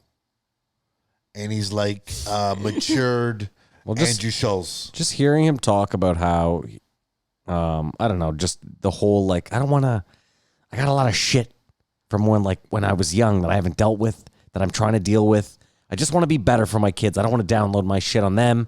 Yeah. Just all that. I was like, this guy's fucking incredible. Like, I don't know. Well, how he explained preservation, how normally he'd move that. He had something sent to him, and he was like, I was going to move it, but then I could pull my back. And it says, realize I'm old enough that it's better to get these kids over here to move Well, and for you me. have to get over your ego. And that's why I thought it was so interesting when Joe was like, that's what fucking psychedelics are, Bill. Like, everything you're saying, I could have given to you years ago, you know? Well, yeah, you also get it through a pandemic No, and for sure. ungodly success. Well, this is what I was talking about. Him Ungodly finding out success. something about himself during this pandemic. I really feel like he had like a breakthrough. Yeah, I agree. I agree. But this is how great Bill Burr is, okay? I'm going to go out and do smaller clubs for free. All the money, whatever, will go to the clubs. Also because I'm going to be shitty and I don't think I should be charging my fans to see me. Like, he's just a good fucking guy. You know what I and mean? he's generally concerned. Like, I haven't done stand up in this long. Like, I haven't done it since this long since I started. And Joe said, we got to help the Comedy Store. And he's like, no, the Comedy Store is going to be fine. We got to help these little Troubadour, clubs just that play I like have what he no said chance, too when he's like, you know? I'll be there all the time anyway. I will be there. No, but that's the point, right? They're going to help the store because they love the store, and it's these other places that nobody's going to go back to that need the help. I think Bill also is like, I'm going to help the store in that I play there every night and they pay me like $100. $50. Whereas I'm like a fucking... But any comic at this point wants the stage time, even for free. I get it, of so they course, can of course. Get other systems. I'm just saying, Kamar, if you look at the lineup any night at the Comedy Store, it would cost a normal promoter tens of thousands, potentially $100,000 to have that lineup. Well, that lineup, of course, but I'm just saying each of those person get a lot less because they only do 15 minutes. I get it, but you understand what I'm saying. Absolutely, I agree. If I wanted to book them to do 15 minutes in Ottawa, it would break the... You can't argue that. Yeah. I liked when he said, yeah, I'm going to the Troubadour, and Joe's, I'll do that. Yeah. Joe just You invited him weren't on. invited, Yeah. Joe. But it's not like he wouldn't. Of course, All I right. want you. But that was even Bill. Bill was like, yeah, all right, sure, whatever. I just thought it was funny. A joke. Where most people would be like, oh my God, Joe's going to do that. My night just got made into something totally different, you know? Like, Or someone would Bill's say, huge. That's what I'm getting I would at. be interested in a part of that if you wanted me to, versus like, I'm doing that now. My big concern is that if this Corona thing pops back up in like October, there won't be an end of the world at the Comedy Store for the next election. well, it'll be a real end of the world. I can't believe we're able to sustain another lockdown. It's just going to be, they're going to go a different way and say, be very careful. I don't even want to talk about it, man. Well, we're having great fucking. We'll get to it in First the of post. all, Joe, I don't possibly. care. Listen, lock me down in November. Go crazy. Wintertime, we lock ourselves down. Yeah, please. If Kamar, if the government wants to give me $2,000 a month for November, December, January, Christmas presents. Let's get into it in the post, Joe. Okay. Yeah. Because there's Sure. one point that I want to bring up. Okay. So, side note to this podcast, though, I should bring it up in the post, Joe, but I know I'm going to forget, and I think it's important. I'm listening to a podcast right now called The Lost Kids, and it's all about, this is total coincidence, Matrix moment. It's all about Sea-Doo schools. That school that Adam Eget went to that he wasn't sure was a cult, it was a motherfucking cult. There was sex. Dude, I'm listening to I'm only in the first episode, but I can see where this is going. Did you fall into this because of the Adam Eget? No, I was just, my wife and I listen to podcasts before we go to bed, like instead of watching TV. And we were just looking for a new one, and it had like a cool name. And then I saw the description. I'm like, Sea-Doo schools, boom! This is fucking. And they did not even touch on how crazy it is. Well, they're just right. The only episode I've listened to so far is like the story of one kid. Soon they'll get into. What if they mention that his name comes up in it? I want to know too if any parents sent their kids there thinking it was like a sea-doing school. Like a kid shows up in like full wetsuit day one. Like, what the fuck is going on here? The literal parents. This story was about a kid who was like getting into trouble at home, and the parents just wanted to get him on the straight and narrow, and they sent him to this school, and the school gets in touch with the parents and says, okay, listen, your kid's going to phone you up. And all the kids do this. They're going to phone you up and they're going to be like, they're treating me badly. The school is terrible. So they preemptively brace the parents for the kid. So then the kid phones up and he's whispering on the phone. He's like, Mom and Dad, this school is terrible. You got to get me the fuck out of here. You know what I mean? And the parents are thinking to themselves, this is exactly what they told me is going to happen. I'm not going to believe it. Like, it's really fucked up. And Still, I'm if you're only a at the parent, why start. would you, like, if I go to you and I'm like, listen, there's a good chance your kid might call week 2 and be like, oh, I'm getting butt fucked. Just let that go. That's a thing we do. Like, you know what I mean? All I'll say is Larry Nasser. And he was fingering the girls in front of their parents. Yeah, And they thought that shit's so insane. anything is Yeah, possible. that's and true. and even more to that point, Kamar, kidnapped in plain sight. Oh, well, that was. Need I say more? Well, those were Mormons. Fuck yeah, right. And exactly. I mean, if he's jerking everyone in the family off, it's kind of, you know, everyone's tiptoeing around each other. Did you see the neighbor today? Nope, definitely didn't see the neighbor today. Well, you just didn't know that the mom was also getting finger checks from the gymnastic coach. You know what I mean? Like that's the yeah, and the dad was getting prostate right. checks. Exactly. Yeah, that was the same thing. Anyways, I just thought I'd mention that. How much more time you want to give to Billy? I liked when you were talking about how he was talking about how he represses stuff, and he was talking about how it came out acting in the movie. Yeah. And how he talked about it in acting. You'll be like, it basically is you come in and they go, that guy's your dad, your mom just died. Let's go. Well, and that's how you knew Bill Burr was kind of fucked up from this pandemic thing. Or maybe it was even before, because he said, when I went to do when I met my family for the first time on that movie, and they wanted me to like love my kids, I had a panic attack. Like that doesn't seem like a normal reaction from an actor. You know what I mean? Well, he's saying part of it was he's across from Marissa Tomei, Oscar winner, and it's like, I don't want to look like a fucking idiot. Well, back to Jimmy O Yang, he mentioned quickly that someone was a Meisner trained actor. I believe it was Malkovich or whoever. No, he was saying in jest, the guy who got pushed by the police bashed his head open, and Trump said he might be an actor. Oh, And he was like, oh, yeah, this guy's a miser actor with a black patch on the back of his head. Either way, it made me think, because I took Meisner when I went to school, and to go back to your whole, like, they tell you this, then just go on. Dude, my Meisner teacher was fucked, first of all. And this is what I couldn't even explain to you. We don't have enough time, but like part of the class was this. So you would pick an activity, any activity, whatever the fuck you want it to be. Make a house of cards, play the guitar, make a sandwich, whatever fucking crazy shit you wanted to come up with. In fact, the crazier, no, thank you. In fact, the crazier, the better. So like, and then, so the idea would be you, Kamar, are going to sit in front of the class, 8 or 9 people, and you're going to do this fucking task, whatever it may be. And the other person that's doing the scene with you, they're going to go outside and they're going to take however the fuck long they need to prepare. 5 minutes, 25 minutes. And you just have to sit there watching this person do this task. I hate your acting school. Hold on. And then eventually the person comes in and they start doing whatever scene was given to them. And it's so fucking, like, first of all, let me give you an example. This girl's doing what for all intents and purposes was like a comedic scene. You could consider it maybe not comedic, but lighthearted. She's trying to build a house of cards on a table that is like slick as ice. Like you couldn't. These are all the parameters that are given? Or No, there's no parameters. You make it. She just happened to. She was from Spain. She didn't speak great English, so she knew she was going to have trouble with the scene already. What? Yeah. So I assume Kamar in her head, she was like, I'm going to choose a task that's easy. So for her, it was just build a house of cards. But she just could not get even 2 cards to stand up because the table was just too slick. They just kept slipping. So by the time the other person has been outside for 15 minutes, G'ing themselves up for this, like, okay, I'm happy. They come in happy. The second they come in and deliver their first line, she's bawling her eyes out because she cannot get this fucking house of cards. And like the teacher was literally just ejaculating at the fact that she was crying. Like All the emotion of mourning and dude, stuff. you could see him just like, fuck yeah.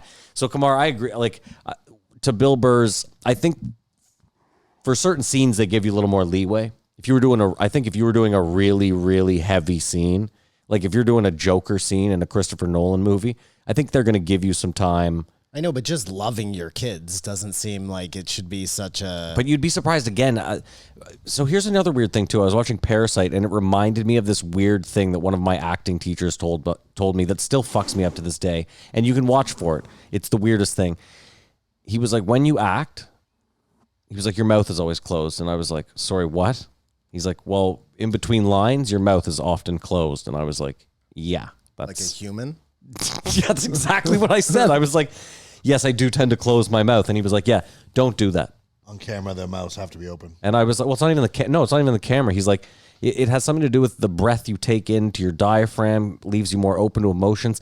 And it's insane. If you watch, like I watched Parasite the other day and I kept pointing out to Mary, I'm like, look how weird it is. Look, everyone's mouth is open between every line. Like, here's my line. Because they're getting ready to react naturally. Dude, acting is I'm telling you, it's one of the weirdest. It's a weird craft. No, that just seems so arbitrary to me. That was like when I was telling you about art school and the guy came up and because I would hold my palette while I painted. And he was like, no, you'll have to have your palette on a stationary thing. Or maybe it was vice versa. I don't even remember. But I was like, what fucking difference does it make? Like, we're just trying to make good art. In the end, what do you fucking care? And then I was like, show me your art. Show me how you hoard your palette, you know? Well, you know what dawned on me too after the fact was like, because I remember him being like, okay, run through the scene. And I ran through a scene. And he was like, okay, now try running through the scene my way, with your mouth open. So I'd like, like between lines. Like not a human being? Like, fuck. Well, no. And then like I remember the third time through with my mouth open, he'd look at the class and was like, it was better, right? And, you know, again, just that sheep mentality of everyone course like, they say yes, it was better. And I mean, I thinking back, like, I don't really remember whether it was or wasn't, but I mean, watch for it in movie sign. I will. It will fuck I remember you telling me this before and me thinking to myself, I got to watch for that in movies and then never watching it. Yeah. We've got another opportunity right now. But like the Meisner technique, for example, was just one of those things where I remember being like, Kamar, I'm not lying, 3 months into the class, I remember being like, I don't know what we're doing. It's like a Karate Kid thing, eh? Wax on, wax off. Almost, yeah. You'll never know until you got to fight with it. And no, because to your point, You can't be aware of what you're learning because you'll try to learn it a certain way. to your point, 4 months in, the teacher said one thing, it like almost a throwaway line to the class, and I was like, I get it. Like literally, I remember being like, oh. I mean, I still didn't get it because I was a terrible actor, but Be yourself. So one good comparison that I thought Bill made, I laughed out loud, was he was like, you know, the masks are like the rollerblades. Everybody was rollerblading for like a year, and then all of a sudden, it wasn't cool anymore, and you're like, rollerblading was gay, and everybody was throwing their rollerblades into the river and was like, you used to rollerblade? You fucking homo. You know what I mean? Like, that's exactly what's going on with the masks. Exactly. Like, everybody's wearing... It was so good. That was so His perfect. hot takes are perfect. Joe. That was so fucking perfect. I don't know if that he had planned that or if that was off the fly, but it was so poignant. I definitely don't think he came in to the studio with an agenda. No. But like when he was saying that to Joe, he was like, Joe, there's no way that you and I are going to sit in front of this American flag, smoking cigars, telling the people to wear it. Like, it was just so fucking perfect. that's why Bill Burr is one of the best ever. He's in my top 5. So if we can just go back to, they were talking about, I'm not just bringing this up. They talked about this, okay? So the George Floyd thing, how there might be a tie-in between... Yes, them knowing each other. Okay, so Nouveau Ranch. I want to read this to you, okay? Because I was like, whoa, holy fuck. And again, I have no idea if this is legit. This is just one Breaking moron bringing something to a bunch of other morons, you two. What's that weird I to me thought too, that though, was hold on, interesting. before you even start, what's weird to me is that people are trying to make this thing worse than it already, like it was already a heinous act. It makes it more heinous if they're like, actually they have a past. You know what I mean? Like it seems. Well, it makes it different. That's the point. It's heinous, maybe more heinous, but like the fact that there's a backstory now, you're like, holy fuck, this is so. But again, I don't know if there is, so I want to be careful there. Let me just. Sorry, I gotta figure out. Well, I was going with a thing that's called a psyop, but there's Well, I'm no gonna have way to it wait can be to read this to you. There's no way it can be organized that way. That they know that, oh, well, if this one cop knees on this one guy's neck, then this will set off these protests, and this is what we want. This is how we reach our desired effect. How do I find my saved? That's what you're saying, right? Sorry, I missed that, Kamar. I'm so sorry. I am. You're looking at something. I'm trying to pull this up. Yeah, go ahead. Tell me what you're Listeners, I saying. hope everyone's doing well right now. This Go part ahead. of the podcast. Go ahead. Tell me. One person suggested this was a psyop.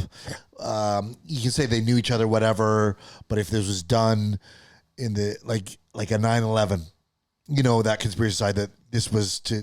Yeah. I just can't. Well, what I'm believe- gonna read you, you're gonna be like, holy shit, this might be that much bigger. I think what you're going to read me is talking more. It's a cover up, I'll get to it when Matt comes back. You and left right at then the juicy part. all the hoopla. But to again, under exaggerate is the unintended consequence.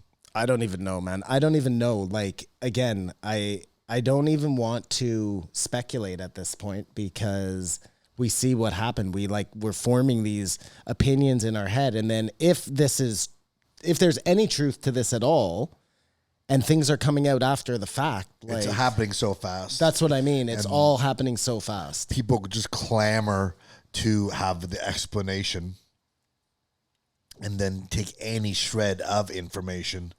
You know, it's crazy how Bill couldn't remember who Tucker Carlson was. He couldn't? Well, he was Tucker Carlson, and they kept saying, this guy on Fox. No, not Hannity, but it was Tucker Carlson. And Joe kept saying Tucker Carlson, and Bill just couldn't click in. Because there was a line where people say that Tucker Carlson was black people are coming for you. Okay, Maddie's back, My apologies. and Simon can drop this on us. Okay, let's hear it. You know what? Maybe I should Fact check it. fact Further. check this first. Oh, You know what? let's, Sorry, everybody. I'm going to fact check maybe this be a and then brief talk to you post-show. after, and maybe the post show. Yeah, my bad. We can move on from that to Well, I think Bill. Sorry, go ahead. nothing. Bill's story about he didn't want to tell this story. That was kind of weird, but I see why in the end. Was about them going up to the party to protect their friends who had just been beat up, and they stormed into the house and beat the shit out of everybody playing board games. I mean, he felt terrible. I know, and I could see, like, I was like, why is he feeling terrible about this story? Because I thought that it was just going to be a story of them protecting their friend and then maybe fighting guy. No, they like innocent victimed a whole party full of people who, I mean, imagine being at a board game night and all of a sudden you're just swarmed by angry Irishmen. You know what I mean? Imagine if Bill got a fucking Right now, got a letter from somebody from or someone's lawyer. a Me Too. No, just you're being sued. No, but I mean, We now have proof that not a Me Too, but How many parties were going on in this place? a lot of Yeah, seriously. You go to the wrong I know. I remember party. thinking that. I was like, what the fuck was going on? Well, I mean, I told you guys the story, and this isn't at all the same, but I told you the story about I was so fucked up that one night I went to the store to get stuff, and it was a party in like a row house. And I came back, and the whole time I was going to the party, I was like thinking about my entrance back in because I was so drunk and I was going to like buy snacks for everybody or something, you know what I mean? So I had gotten like orders from people who wanted chips and this and that. And I burst back into the house and I yelled something like, I'm here with all the shit. And it was totally black and dead in there. And I was like, oh my God, either I've shifted in time or I'm in the wrong fucking house. Row house. I was in the wrong house. I just fucking backed out, slammed the door, went into the right house, told everybody the story and hid out. You know what I That's mean? a Robert Downey Jr. Yes, exactly. Exactly. Anyways, so it's possible, I guess, but it seems crazy. Every story is a great bit. It just Do you remember some like crazy parties you went to that deteriorated into riots? Or I remember anything? New Year's Eve where we were throwing people down the stairs, and Whoa. a girl broke her ankle. Whoa. But it was all consensual. I see. Consensual being thrown down the stairs. It was just a bad It was decision. just a sea of people Yeah. and Well, I mean, we know you're shitting in someone's shoes, so shitting. No, I did not shit in someone's shoe. That's Joe List. But thank you for trying to co-op his story. Yeah. I shit my pants and hid it in a wood oh, pile. sorry. I will tell you this. Oh my God, it's not that far off from shitting in someone's I once shoe. went to a party in Whistler in a crazy house. Now, all the houses are crazy there, so it's not as crazy, but you would think these huge wood cabins. They're cabins, but they're mansions. And people were like jumping on a trampoline, drinking. And someone was just pouring paint on the floor Yikes. of someone else's house. You remember the bacon in the fan party? Were you Bacon, at the that? fan, all that stuff. Like, So that bacon in the fan party, that ended up, there was a huge fight in the kitchen. Somebody pulled out mace. They maced the whole party. It spilled out onto the street. Yes. Someone got their head smashed into a car. Like, it got fucking nuts there That's a for Friday second, night? man. And those are people like we knew well, and it just deteriorated into madness, you know? alcohol never helps. No, of course not. And the reason I say bacon in the fan is because it started so like it wasn't a house we knew. But the worst that was happening was we were taking bacon, throwing it into a fan and watching it fling off onto the wall. Everybody was having the greatest time. Like it was known as the bacon in the fan party. Do you think the And owner of the next- fan was having a great time? No, I don't even know who that was. Anyways, next thing you know, like within like 5 minutes, like that's how fast this shit happens. You know what I mean? That it's the best party in the world. Next thing you know, people are getting maced, and Thank God that's really a part of your life. that I know. When was the last time you happened. went to a party that just Never. a fight just broke out? It's been It a does. 1,000 years. There's a special time in your life. But that's because I don't put myself in those positions anymore. there's you know? no party that you would go to that it just I mean, there is a possibility at any party you go to that people. not a party you go to, not a party I go to. That's not true, though. Like, I see where you're driving at, Kamar, but even with us, I think just with some of the people we know, there's always the chance that something, not because you're not Those people mature don't get enough. invited like me to parties. Well, that's true. Because you're going to stick your dick in the mashed potatoes, man. This is known. Guilty as charged. Kamar usually just shows up with his penis in a bowl of mashed potatoes. His own mashed potatoes. Yeah. I actually brought my own, guys. It's fine. I thought it was a missed opportunity when Bill Burr was talking about working out, and Joker said, "Well, I just had Ronnie Coleman in here, and you probably dodged a bullet there, not being too much of a gym rat." So Yeah.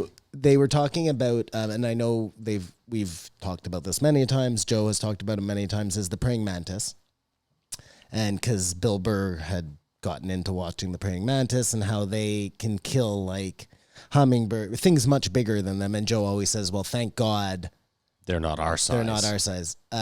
That's October.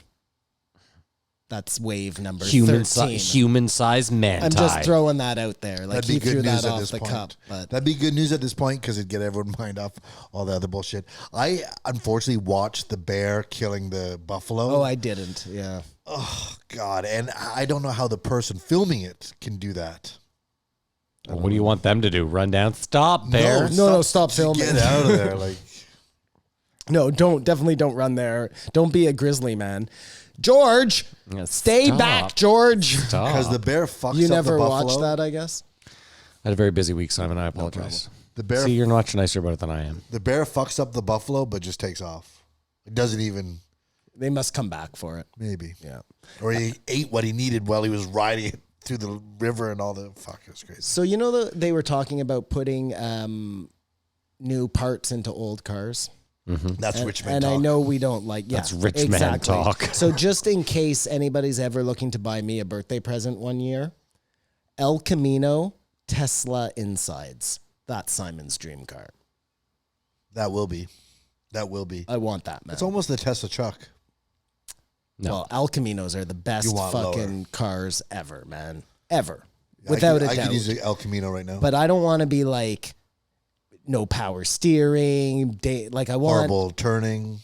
I want that 0 to 60 in 1.8 milliseconds, but I want the fucking Dark blue. Patreon, El you can help us Camino. out. Let's get him in that El Camino. So for future birthday presents, you would like a You guys can multi-$100,000 work gift. together on this if you Oh want. yeah, sure. No. You can get together with my wife on it. I I don't will- really I care. will sell my heart Let's just make so this we can happen. buy this El Camino. Well, that's $1 million, man. So- well, maybe not for your heart. Maybe half You of want it. a winter car too? My heart ain't worth shit either. Well, that $1 million. I would need all-wheel drive, everything, Yeah, we got you. Yeah. You want the works. The works. Of course. You're not asking for a lot. I'm not asking for everything. I didn't ask for a new Tesla. Okay. We got to be done. Yeah, I think so. The post show is going to be stupid long. Can we just end it with this? Yeah. And this is how they ended it. Okay. So he made the reference chomping at the bit. I'm chomping at the bit to get back into comedy. Mm-hmm. I know I've said this before. It's actually champing at the bit. Mm-hmm. But this is where we run into problems. Okay. Chomping at the bit makes way more sense. So forever you say chomping at the bit because that makes sense. And then it becomes like, that's what people think it is. And I think that's just a microcosm for the world. Does that fall on the same thing? Because I just heard a thing that it used to be iced cream and iced tea. It still is iced It's tea. still iced tea. Yeah. Well, it's iced tea and ice cream way more than it is. No, other it's places. iced tea I don't think everywhere. it's ever iced tea. I think it's always it's iced never iced tea. But it's never iced cream. No, he's And right on iced that cream one. became for the iced tea. Well, I'm not making this up. This guy on CBC was talking about how iced has now gone into ice. Drop the mic. And I think it's because of the rapper. Iced tea. Iced Cube and iced. Well, I think his name should be he's iced tea. Iced Imagine tea. it was iced tea. That was his rap I think name. a white rapper should come out as that. And just the iced tea. I should be iced tea. Oh, which by the way, Matt, don't forget to show Kamar the Jewish plumber. How could I forget? Just in case. Don't worry, I got you. All right, can we rate Bill Burr and then be done with this, please? Yep. This is going to be a super long episode. Bill Burr from me gets a 4. If not for the car talk that threw me off, it'd be a 5. Bill Burr gets a 4. I give it a 5. You were throwing out 5s like nobody's business. Throw it on the board. Throw it on the board. No, not like no one's business. I love Bill Burr. This was a great. You're right, Kamar. There was some, I was actually doing a lot while listening to it. So a little lull. a few car talk gave me a chance to fuck off for a second. Yeah, I'm going to up mine to a 4.3. Maybe even a 4.4, all because when he said there's no way we're going to sit in front of this American flag with cigars and tell people something we don't know anything about. Listen, Bill is just the fucking man. Honest. The best. And that rollerblading thing. And just Holy hearing him shit. be super honest about his fucked up upbringing in Boston, how he still lives with all. Yep. It'd be nice, Joe, to smile at a sunset. Yeah, no, it was great. It was great. What a great bread and butter for the week, man. Yeah. And like I said, the inside was whatever it was, but what an outside. It turned out to be a great week. Yeah, great. Schulz and Burr, you can't ask for more than that. Schulz. And no surprise Like I drop said, on Schultz a Saturday. I think and we all Burr. appreciated that. Oh, no drop on a Saturday. Thanks, Joe. Needed that. I only noticed it on the Saturday. It's weird because I don't, they come up a day later on audio. So I actually got this as a Felt Saturday. like a Saturday drop. Yep. But I didn't hate on it because it was Billy. I only listened to the audio, and this came out Friday. I only saw it Saturday. I told you about it Friday. You came to my house, and I said Bill Burr, and you were like, what? Bill Burr? Remember? Yeah, we all talked about it on Improv, Friday. Matt. Improv. Okay. Oh, yes, and. Yes, and. All right. Thanks so much for listening. If you want to contact us, you can do so at jreepodcast@gmail.com. We have a Twitter. We have a Twitter and an Instagram. It's JRE Podcast for both of them. You can follow Kamar on Instagram. At Kamar Babar, Twitter and Instagram. Follow Simon on Instagram. At Bigfoot Sighting Society. Don't bother following me anywhere. We have a Reddit. It's reddit.com/JRE Podcast. I think Kamar's still on there. You can find Kamar on there. I'm always commenting on Holding you it guys. down. Good. So that as long as one of us has a voice on there. And the Patreon, of course. If you want to support the show, you can do so for as little as $1 a month. It's patreon.com/JREE Podcast. For that donation, you will get a couple episodes of This Won't Age Well, the series where we go back, listen to old episodes, and do what we do on this show. The one that's going to drop before this episode is Michael Scott. What was Not from The Office. Not from The Office. Michael no. Scott Moore. Michael Scott Moore, a gentleman who was held by Somali pirates. That one should be fun. Subscribe to the YouTube. Light and happy talk, folks. Light and happy talk. Thank you so much. If you're watching this on YouTube, thank you. Hit that subscribe button. If you're listening to this, even if you never intend on watching us on YouTube, please go subscribe so that we can get to that 1,000 mark and maybe start making like $1 a month off that fucking Get thing. it there, kids. If you have any friends, just Was tell any of that them English? that you Right, like get the it there, podcast and Yeah. let them know. We do it for you. Yeah. No matter where you're listening from, we appreciate the shit out of you. I hope you have a great weekend. Stay safe. Keep your eyes open, folks.